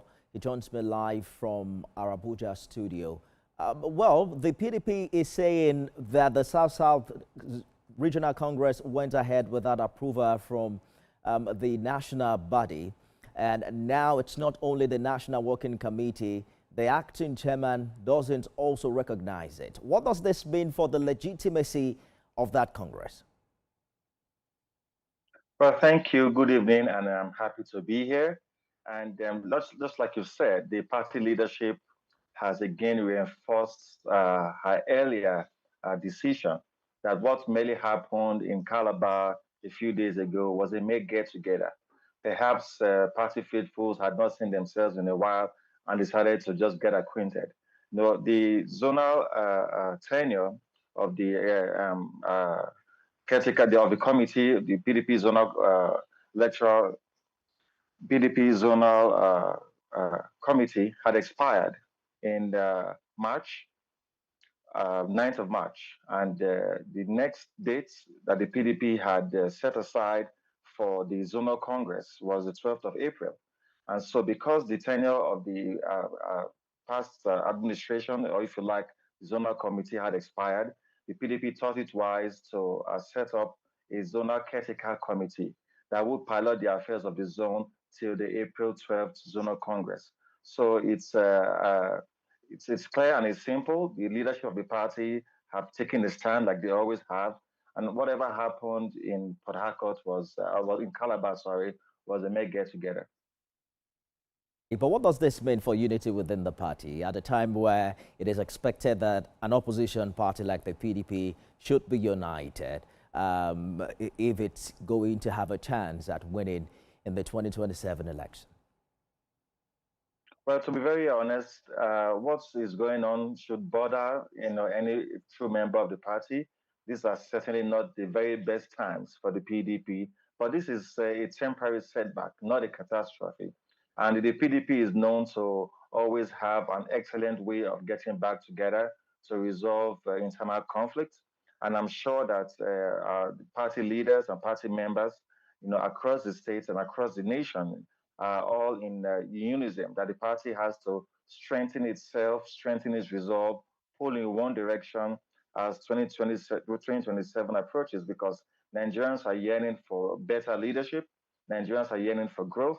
And it is true that the PDP has the capacity to deliver that growth. And that is why it is important for us to close our ranks and make sure that we form a formidable front against the disastrous leadership of the country as presently constituted.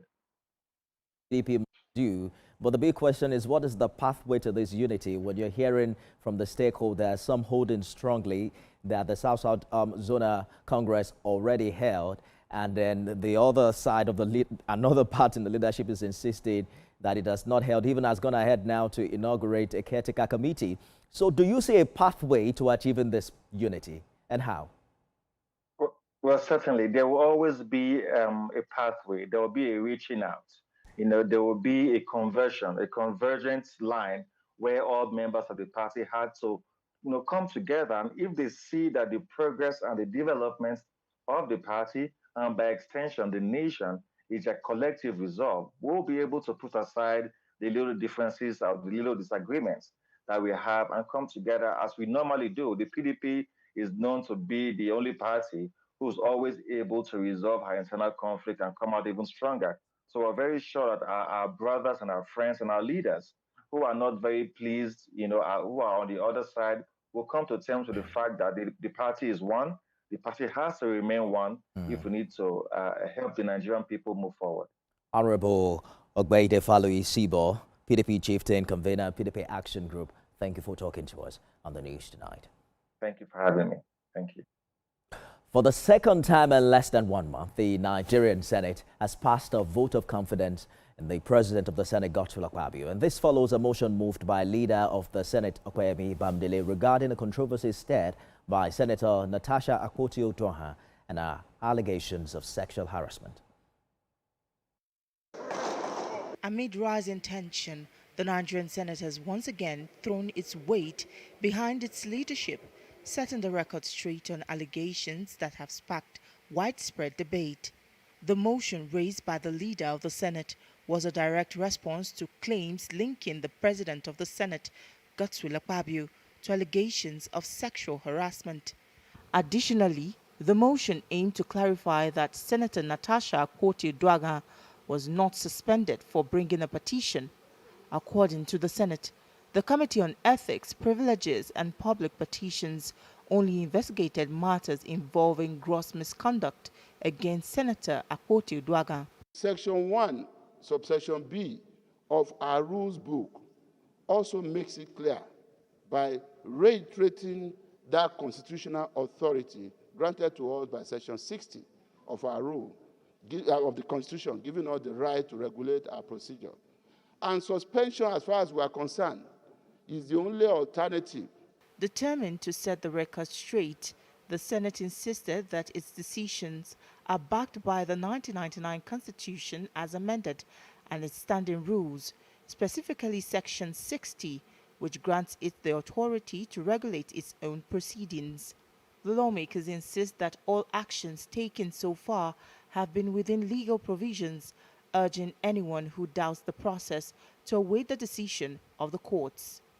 They also reaffirmed their commitment to upholding justice, stating that the Senate will not obstruct due process under any circumstance. We do not only stand united around our mandate, but that we also communicate this clearly to members of the Nigerian public, by moving a vote of confidence in the Senator Godswill Akpabio leadership of this Senate. Furthermore, the upper legislative arm clarified that Senator Akpoti-Uduaghan's suspension was solely due to misconduct unrelated to allegations of sexual harassment that some reports had falsely suggested.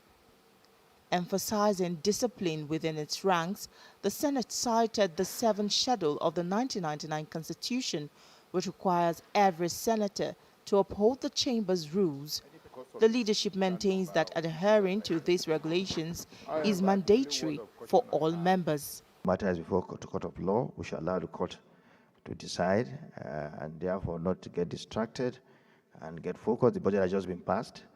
We need to start looking at the budget and make sure that it's fully implemented for the benefit of our people. The deliberation on the allegations made by the Kogi Central Senator was presided over by the Deputy President of the Senate, Barau Jibrin. This underscores the Senate's resolve to stay focused on its legislative duties despite allegations that the lawmakers insist are false. We still are open to making sure that we remain in peace, and we left room for her to recognize that what she's doing may even frighten a lot of men in future from even appointing or selecting female deputy governors. With this vote of confidence, the Senate sends a strong message that it stands united and will not be distracted from its primary mandate. Tijesu Adiri, TVC News, Abuja. And troops of 3 Division in Operation Safe Haven have killed 2 kidnappers and arrested suspected gun runners while recovering arms and ammunition in Plateau and Kaduna states. Troops conducted offensive operations as part of the ongoing Operation Lafian Jama to clear criminal elements hibernating around Kuru and Turu in Jos South local government area of Plateau. During the operation, troops made contact with kidnappers close to the high grounds in Kuru, killing 2 of the criminals in possession of firearms. The troops intercepted a 21-year-old notorious gun runner identified as Sengi David, who hails from Kopal village in Payam district in Mago local government area of Plateau, in possession of 1 AK-47 magazine and 48 rounds of 7.62 millimeters ammunition. And now to Ondo State, where operatives of the Amotekun Corps have visited the communities attacked by herders at Sunday Camp Farm Settlements in Akure North local government area. The state commander of Amotekun, Adetunji Adeleye, who led his men to the area, assured residents of government intervention to forestall a repeat. Deji Moradio has more. Officials of the Amotekun Corps in Ondo State were on an assessment mission following the brutal attack on Alajido and Sunday Camp Farm Settlements in Akure North local government area of the state. The team drove from Akure for more than 3 hours before they got to the affected communities.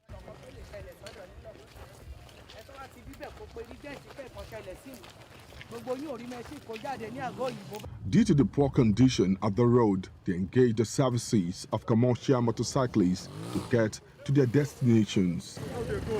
Let's go there. The state commander of Amotekun, Adetunji Adeleye, who led the team to the affected communities, commiserated with the residents over the attack. He said the government has put necessary machinery in place to forestall a repeat. On behalf of the good people of Ondo State,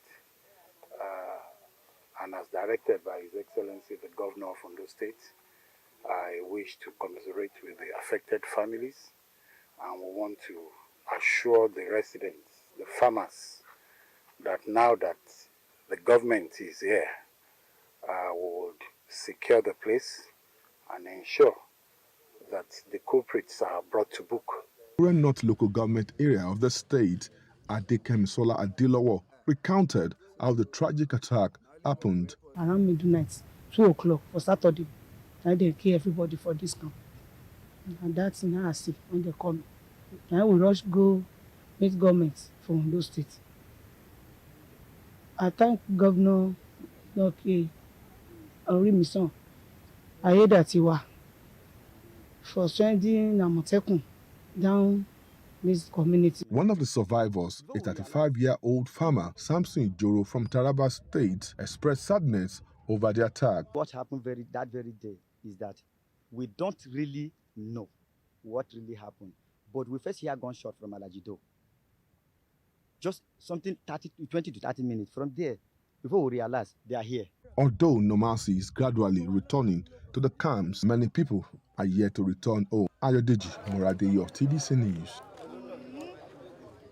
You're watching TVC News at 7. Coming up on the news this hour, Coordinating Minister of Health and Social Welfare says a unified national health system that prioritizes the needs of all citizens is bolstered by an effective implementation of local government financial autonomy across Nigeria. We have the story and more shortly. Stay with us. And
box and cable. Great quality, now with a new look.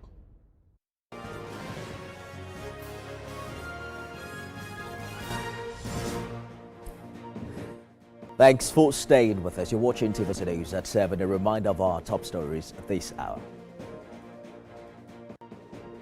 Acting National Chairman of the PDP, Umar Damagun, says there was no Congress or zonal election in the South-South region.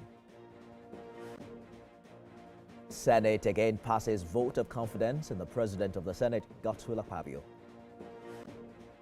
And outside Nigeria, Russia's President Putin agrees fighting in Ukraine must end, insisting any plan must lead to enduring peace. Still ahead in sports tonight, FIFA and UEFA to review penalty law after VAR cancels Alvarez's penalty.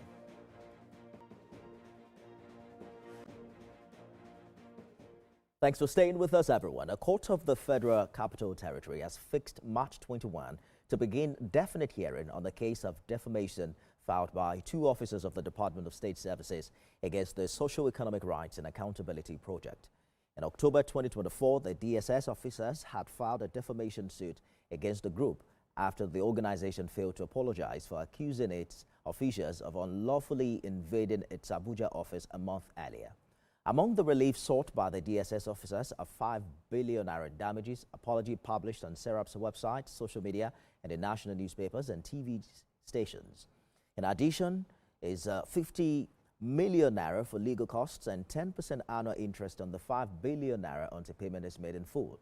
The presiding judge, Yusuf Halilu, said all the processes for definite hearing was intact and that the court was ready to begin hearing into the matter. Elsewhere, Coordinating Minister of Health and Social Welfare, Professor Ali Pate, is speaking tough about certain developments in the sector. He's also considering developments in local government areas, especially the need to accelerate improvement in primary health. Speaking.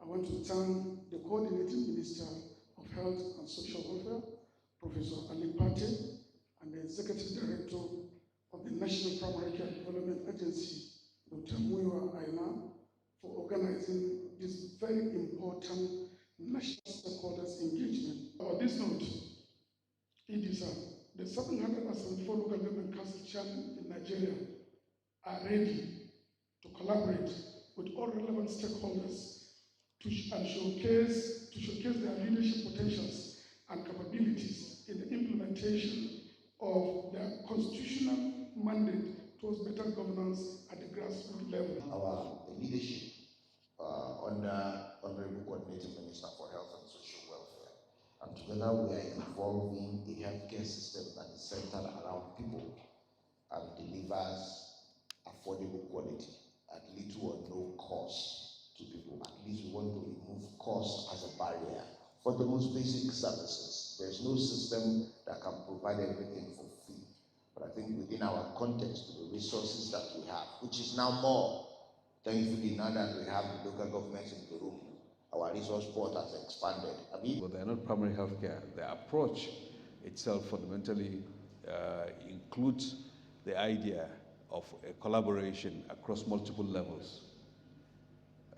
Collaboration because federal government, state, and local government have to join hands to make it work. We don't have 774 health systems. We have one coherent national health system. It is also a collaboration across sectors. So it's an approach, but that is contextualized to communities, resourcing, needs, but everyone rows in the same direction. Members of Nigeria's Institution of Surveyors in Ondo State have asked the state government to be more proactive in addressing security challenges. They also appeal to political office holders in the state to refrain from making statements that could escalate tensions or endanger the life of professionals in the state.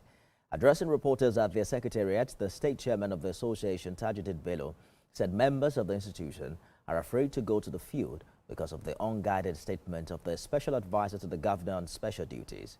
He said, contrary to media reports, those kidnapped were field staff working for a particular surveyor in the state. Mr. Bello says one of the major duties of the government is to provide security, for its citizens. With the efforts of the community leaders and the principal officer of the affected workers, they have now regained their freedom.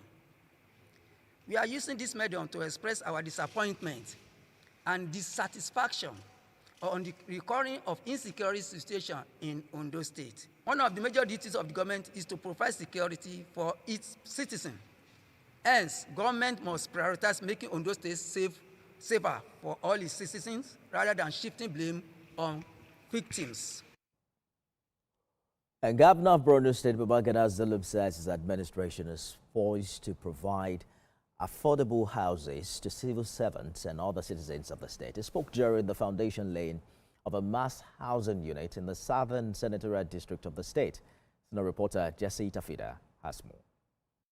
This visit by the Borno State Governor Babagana Zulum and other top government officials to the southern part of the state was to inspect ongoing projects and lay foundation for new ones.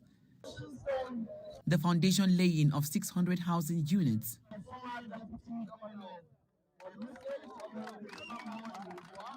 Commissioner for Works and Housing Mustafa Gubio disclosed that the houses will be constructed in Biu, Howell, Magumeri, Gubio and other local council areas across Borno North.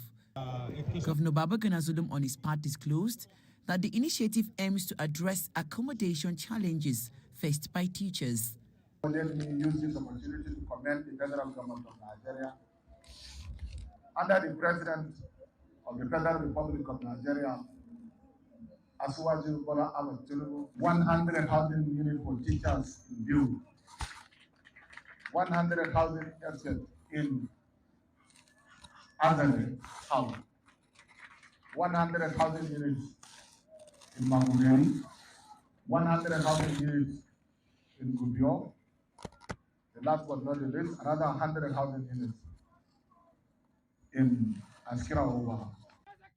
Elsewhere in Shafa, our local council, Governor Babagana Zulum inspected the ongoing construction of a general hospital, which is expected to provide healthcare services to the people of southern Borno.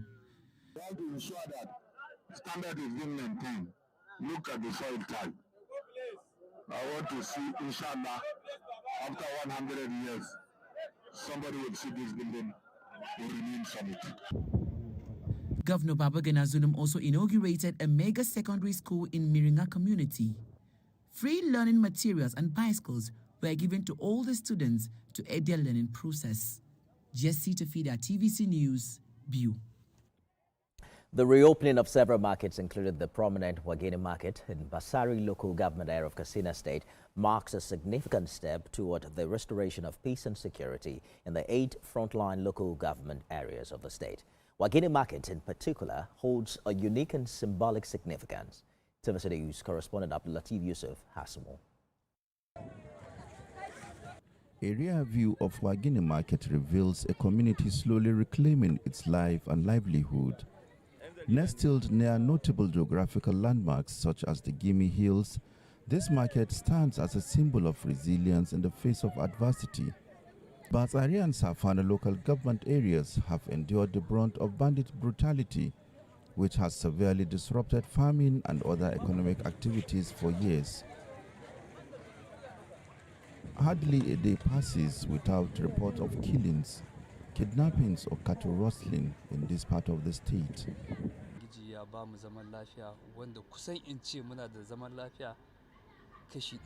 Based on our past experiences with insecurity, I can confidently say that we have now regained peace 100%. Despite occasional minor crises, our people can attest to this. TVC News gained access to these areas courtesy of the Katsina Community Watch Corps, who guided our crew to relatively secure locations to witness the situation firsthand.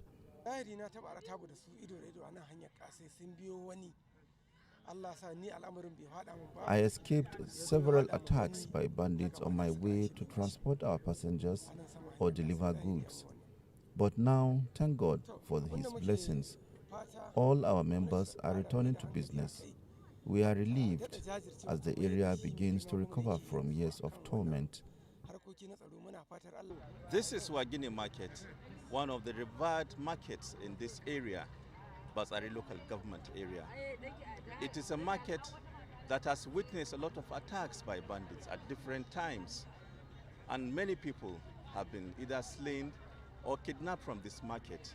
But gradually, activities are returning and traders are seen in their numbers trying to establish their market once again.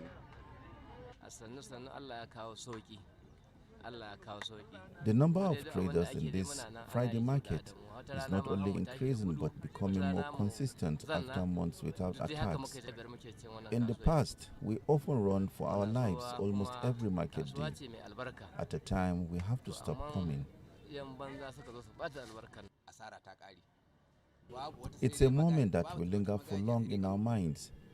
I witnessed brutal killings of our village people by bandits in broad daylight more than 10 times, and kidnapping of 10, 20 or 50 people was a daily occurrence in the past.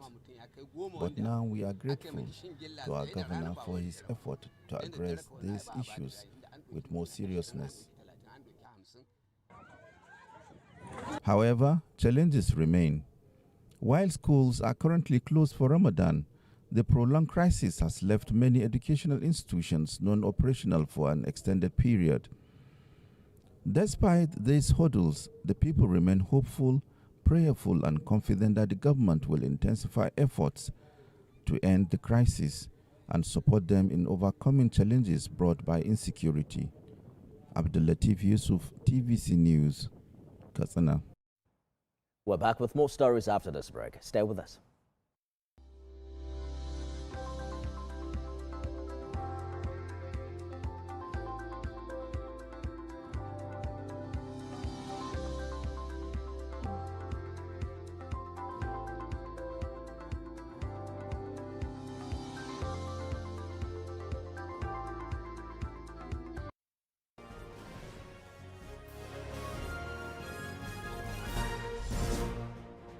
Governor of Kaduna State, Ubasani, has launched a new transportation project aimed at transforming how residents move around in the state. Lupe Assam has more. Governor Ubasani, together with the Emir of Zazzau, other government officials and heads of transport organizations, arrived Kakuri for the launch of the new transport project. It is the kick-off construction of a 24-kilometer bus rapid transit system designed to boost public transportation and cut congestion. KBRT, which is first of its kind in northern Nigeria and second in Nigeria, marks a significant milestone in our commitment to enhancing public transportation, fostering sustainable urban development, and improving the quality of life of our citizens. The Southern Terminal will provide a modern, organized, and safe environment for travelers and commercial activities. By consolidating the various motor parks into the centralized location, we aim to streamline operations and reduce congestion, improve accessibility, enhance safety and security for everyone. You are the first city outside of Lagos to develop a bus rapid transport system in Nigeria. In doing so, you become a model for other Nigerian and regional cities. For this, I heartily congratulate the governor and his team. Governor Obasani particularly commended President Bola Tinubu for throwing his weight behind the plan. True to Mr. President's words, the sum of 100 billion was provided in the 2025 budget of the federal government for the construction of the Kaduna Light Rail Transit. This gesture is indeed a heartwarming. President Bola Ahmed Tinubu has always been there for Kaduna State. We owe him a debt of gratitude. At this juncture, I would like to thank our amiable president. And here in Kaduna, we assure Mr. President we will not let him down. We will continue to do whatever we need to do for the benefit of the people of Kaduna State. When completed, this 24-kilometer Kaduna Bus Rapid Transit project will significantly elevate the quality of life for Kaduna State residents in the years ahead. Lupe Assam, TVC News, Kaduna. A new initiative in Niger State is transforming how students learn agriculture by integrating practical farming into school curriculum. The program, spearheaded by the Ministry of Education, aims to ignite students' interest in farming while equipping them with essential skills. Chinami Bamae has more. Teaching agriculture in schools is taking on a new approach in Niger State with the introduction of a model farm designed to merge classroom learning with hands-on farming experience. The project, launched at the UBEC Smart School, allows students to apply theoretical knowledge in real-life farming situations, helping bridge the gap between classroom lessons and practical applications. Agric, even chemistry, biology, physics, and all those science subjects and anything in mathematics are taught. Even literacy is being taught in real time, real space. So the concept of abstract teaching and abstract thinking for our students is not going to be something that we are going to encourage anymore. The federal government has a policy now of this skill acquisition program, and farming is just one component of all the skill acquisitions we are expecting to drop in our schools. And we expect that this is going to be a real model that other states may also key into. The program is designed under the STEAM framework: science, technology, engineering, arts, and mathematics, emphasizing the connection between education and agricultural practices. Officials say the UBEC Smart School serves as the pilot phase, with plans to extend the project across the state's 25 local government areas. We want to standardize the schools that we have. We're taking 10% of those schools, which is about 300 plus now. So when we finish standardizing those 10%, we'll take another 10%. So for this 10% that we're taking, each and every one of them will have a school farm like this one. For students like Shehu Salihu, this initiative has changed his perception of farming. We like to know how to water the plant and protect the plant from the insects.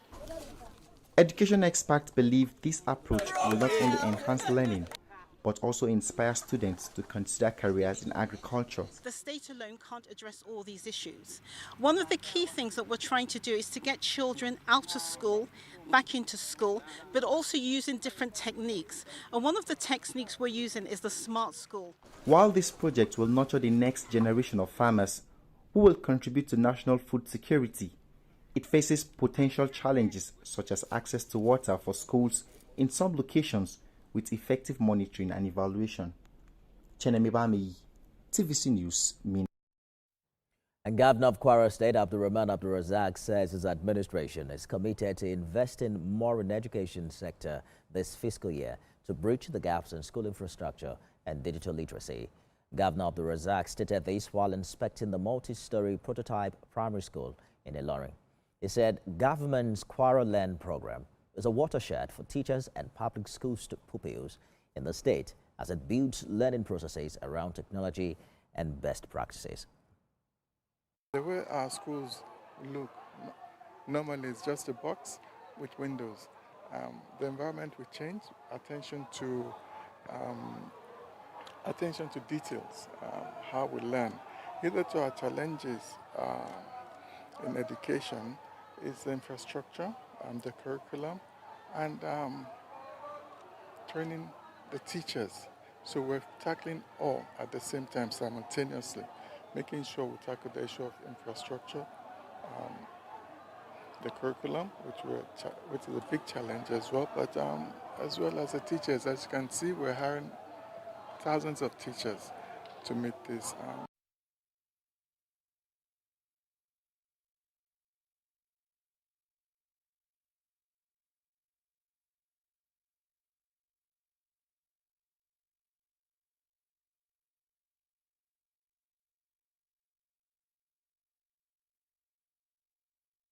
You're watching TVC News at 7. Tolulokwe Gujobe is here with business news. Thank you so much, Nifemi. And in business news, we start with a federal high court in Abuja has ordered the Federal Competition and Consumer Protection Commission to refrain from taking any administrative steps against MultiChoice Nigeria Limited. Following its recent increase in subscription rates, The other came from an expert motion moved by the council to multi-choice Mr. Moyosori Onigbanjo SAN on 3rd March, who sought an order restraining the FCCPC and its officials from carrying out their threats. The FCCPC had earlier summoned Multi-Choice Nigeria Limited to provide explanations regarding the March 1st review of its packages, directing the company's CEO to appear for an investigative hearing. The commission raised concerns over frequent price hikes, potential market dominance, abuse of anti-competitive practices within the pay TV industry. But counsel to Multi-Choice maintained that the company had the right to operate its business, including adjusting prices when necessary. Justice Omoto, the presiding judge, after hearing counsel's applications, instructed the FCCPC to prosecute pending the determination of the case. Experts in the automotive industry want the federal government to continue to give the necessary support to enable the entire industry thrive and contribute its quota to the nation's industrialization process. They say this will help actualize the renewed hope agenda of President Bola Tinubu's administration, create jobs, and save scarce foreign exchange.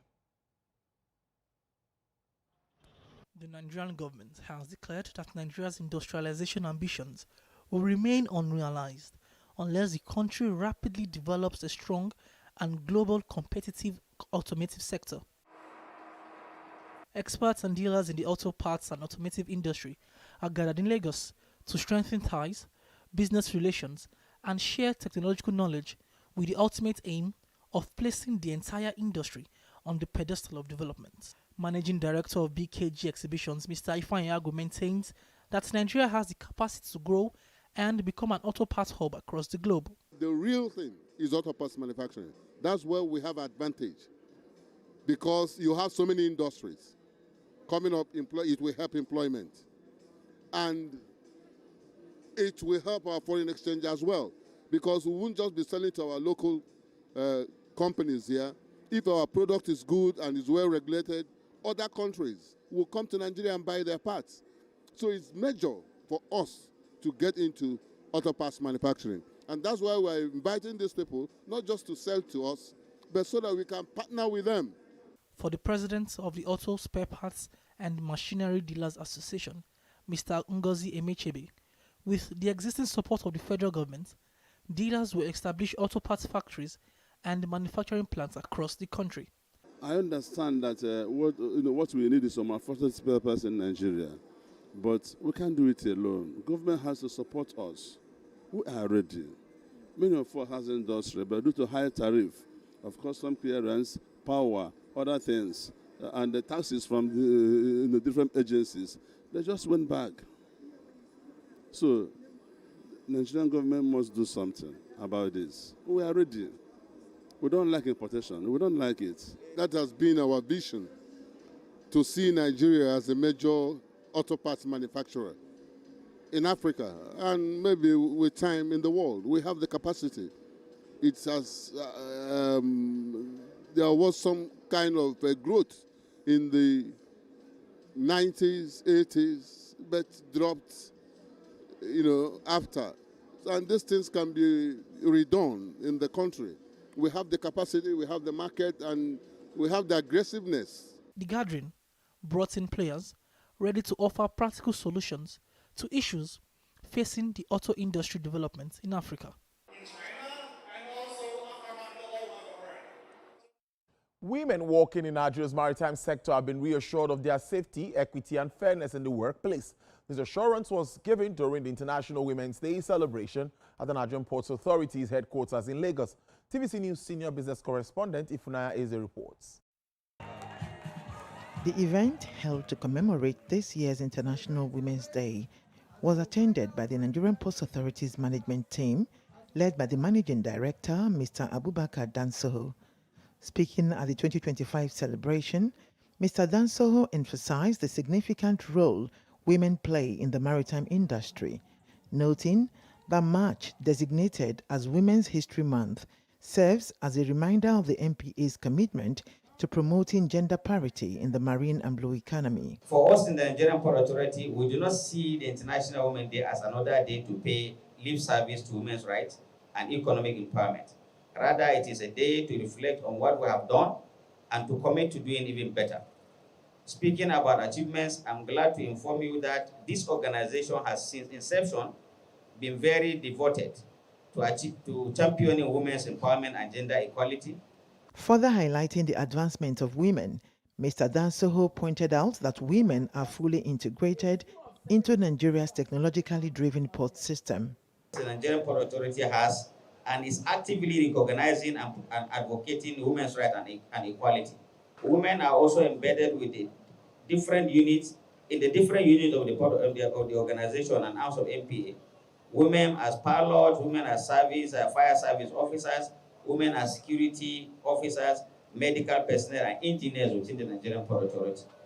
The Executive Director, Finance and Administration, observed that the celebration of women in the maritime ecosystem underscores the Port Authority's ongoing efforts to foster a more inclusive and gender-equal environment for all workers.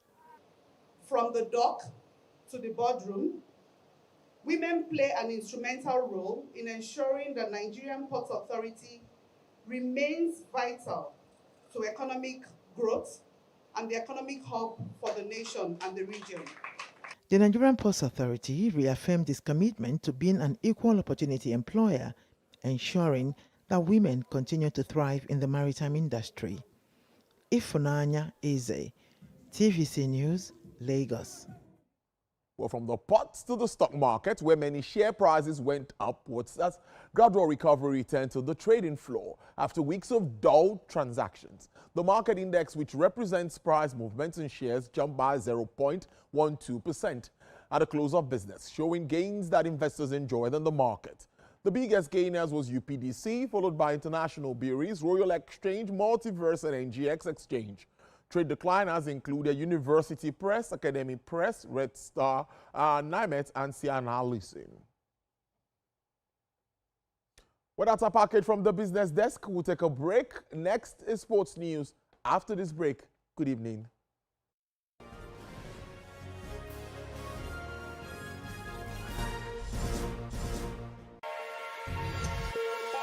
Every weekday on Business Nigeria, we uncover the secrets of the financial world. We analyze the stock market, shares, bonds, and the thrilling world of cryptocurrency. Facts matter. Our team dives deep to separate fact from popular opinion. We simplify complex government policies as it impacts your everyday life, helping you navigate the ever-changing financial landscape. Watch Business Nigeria every weekday at 2 p.m. only on TVC News. First with breaking news.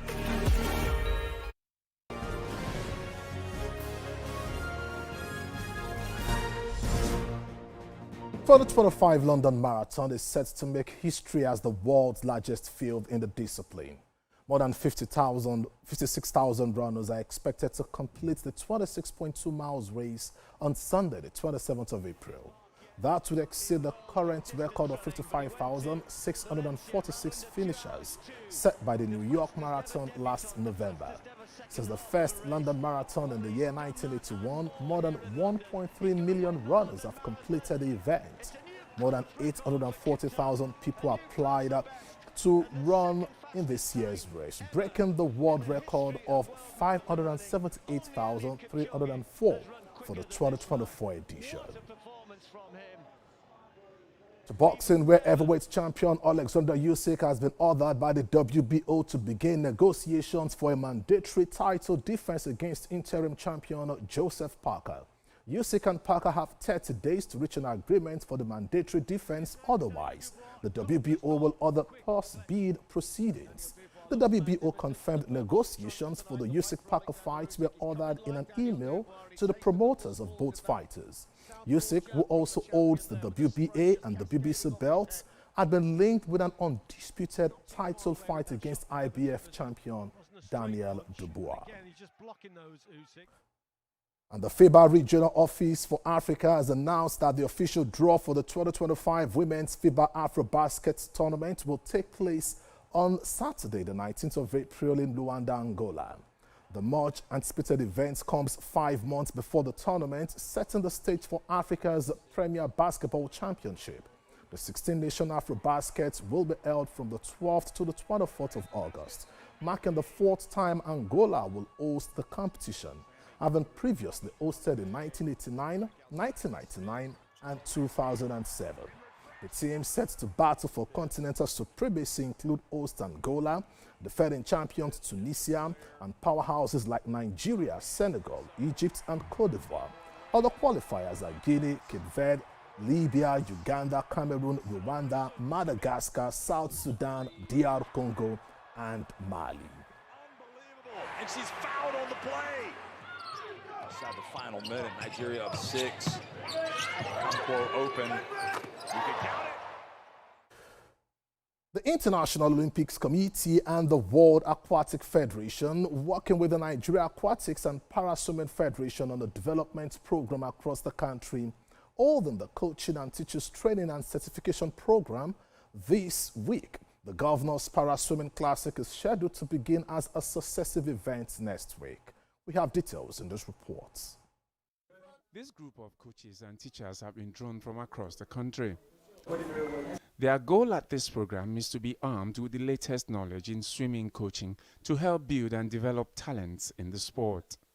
This is level 1 coaching certification program, trying to bring, to produce more coaches for the Nigeria Aquatics, swimmers that will represent the country, which they are going to start from the beginning, and it goes higher. What we are doing is to look closely to see how we can bring our coaches up to speed so that we can take all the medals that we have not taken over the years in swimming. Facilitated by the World Swimming Federation, FINA, the Nigeria Olympic Committee NOC boardroom provides a classroom, while the sprawling Lagos National Pool Center, run and maintained by a public-private partnership, is a practical and demonstration center.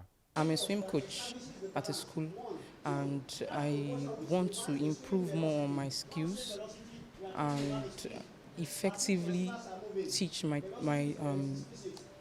children, my students, the best way, just from the FINA guidelines.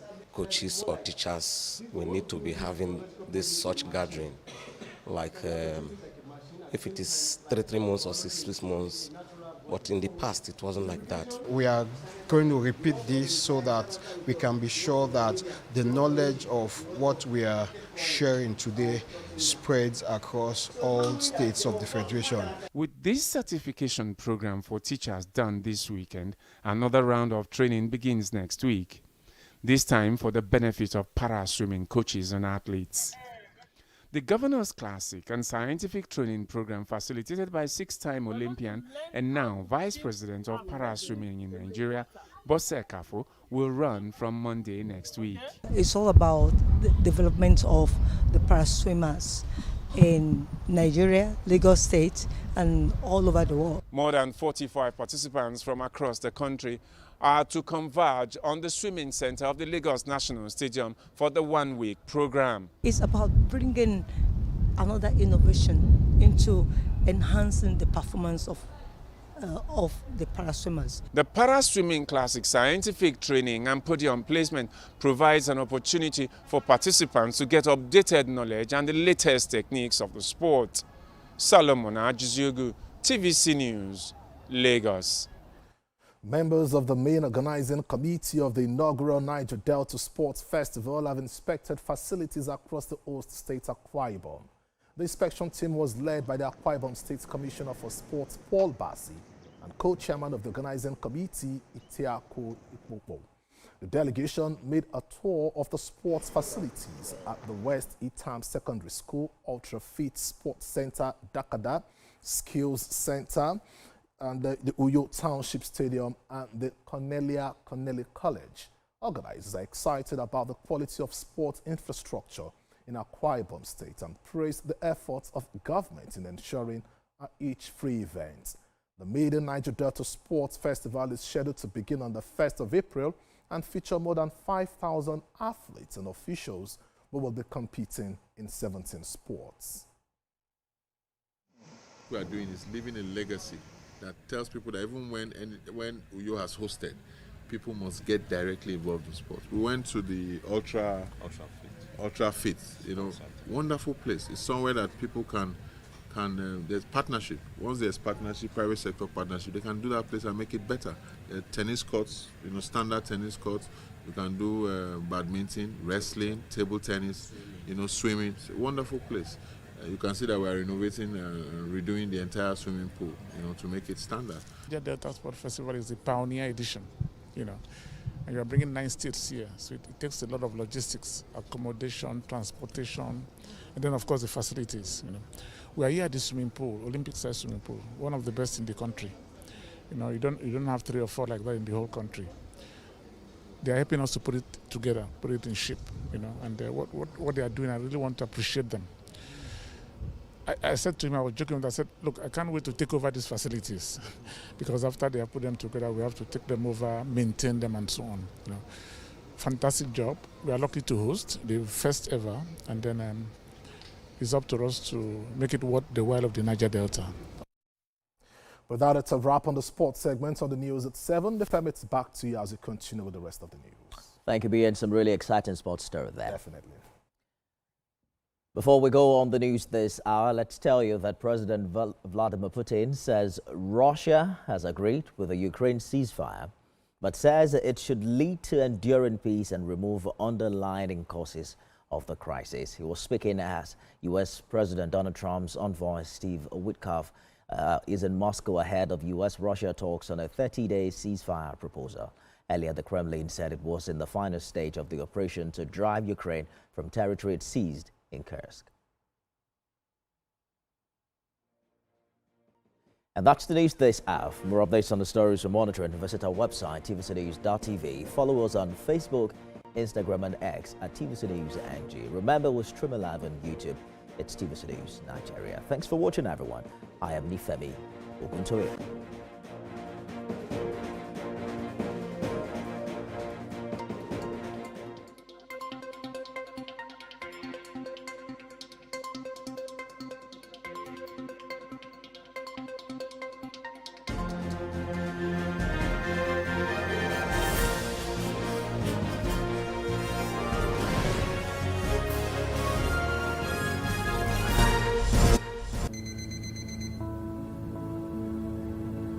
During this blessed month, we begin with prayer, with faith, and with the spirit of giving. Ramadan is more than just about fasting. It's about bringing hearts together. Together we break our fast and celebrate the blessings of this holy month. Bring out the flavors of the season with Anga. Ramadan Kareem. If you want to become something, become a child again. Why be a patient? If you must worry, then worry about winning. Why worry about germs? When you come home, bring tales and stories. Why bring in germs? Shield your families from germs. When Dettol is a part of every household bucket, then you and your family can stay protected from up to 100 illness-causing germs. Everyday use of Dettol keeps my loved ones protected. We love our food, parties, and the good time. But how do we feel afterwards? However these 7 symptoms of heartburn and indigestion feel like to you, all 7 symptoms are caused by stomach acid. So Gaviscon Double Action acts in your stomach to neutralize acid fast and forms a raft to prevent contents from going back up the food pipe. For long-lasting relief, for any of these 7 symptoms, think Gaviscon. Meet Benga Oreshegun, a fearless voice and an advocate for the truth. He's bringing fresh energy and bold insights to Journalists Hangout. Get ready for deeper analysis and dynamic perspectives. Join me and Babajide Kolade Otitoju with other veteran journalists on Journalists Hangout. Weekdays from 5 p.m. and on Sundays, 1:30 p.m.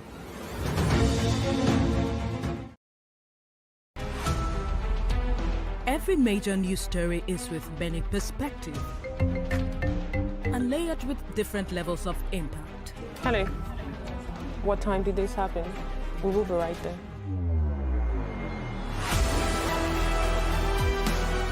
At TVC News, we follow the big and major news, gathering the facts, witnessing the outcome. I am here live at the aftermath of the approval of the new national minimum wage. We are TV Station of the Year, not just for breaking news, but for being first, fair and accurate. TVC News, first with breaking news. I'm Miriam Lunge. I'm a passionate environment advocate and a published author. I am the founder of Celebration, a businesswoman, and a fashion icon. I am a wealth coach and a real estate developer. I am Amako Arakwe. I'm a corporate commercial lawyer and an entrepreneur. Welcome to Warhaka. I am Ramatu Shehu Oyibo, an entrepreneur and a business coach. I am the voice of an average Muslim woman, an hijabite, and a lawyer.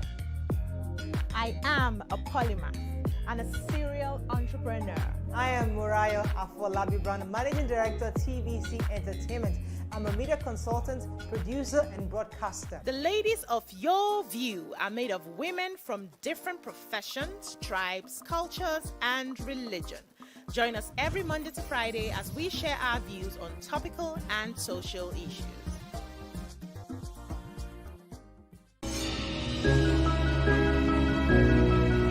Sometimes it's the story that calls. At other times, the people just want to be heard. Oh, I need students, but I need teacher. Can't continue like this. Their voices were echoing through time itself. We haven't done anything. If the tide is high, everybody run for safety. Their tears leave a sweet sour taste for all their demands. A familiar call beckoning for change. In our world, no one expects a disaster to happen. But when it does, we'll be there to x-ray all sides, from the east to the west, north and south. Community Forum will examine the oddities and challenges to economic development, as well as issues yearning for government intervention. Watch fresh episodes of Community Forum on Sundays by 9:30 p.m. only on TVC News.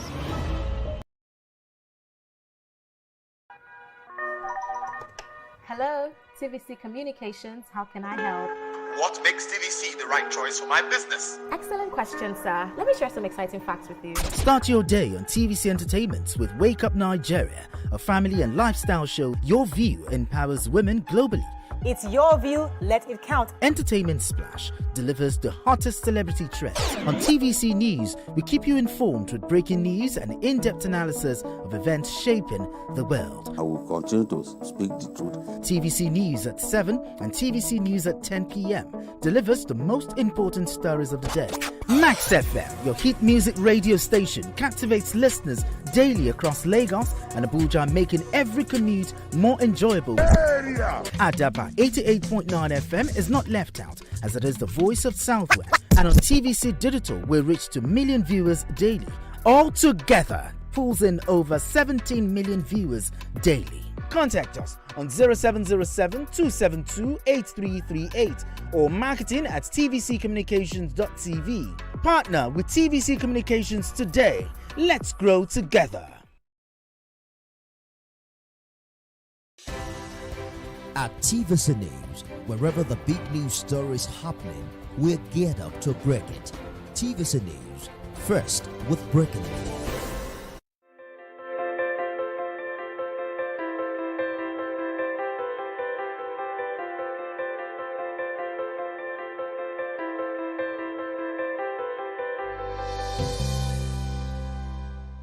A very warm welcome to you, everyone. This is Politics Tonight. Thank you for joining us on the program. I am Olajumoke Olatunji. Nigerian Senate passed vote of confidence for the second time in less than 1 month on President of the Senate, Godswill Akpabio. Tonight we continue our focus on insecurity, and we shall be discussing the 2025 Global Terrorism Index. My guest tonight is Group Captain Sadiq Garba Shehu, retired security consultant, CEO Conflict Security and Development Consult Limited. Welcome to the program, everyone. Stay with us.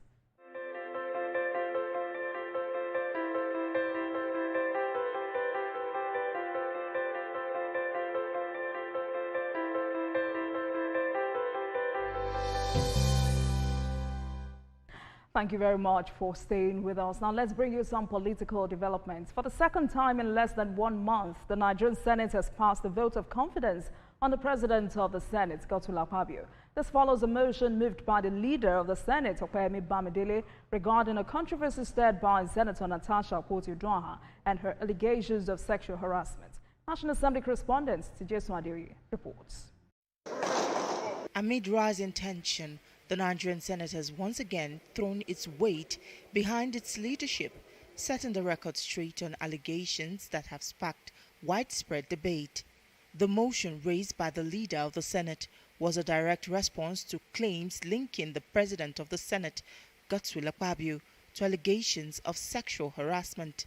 Additionally, the motion aimed to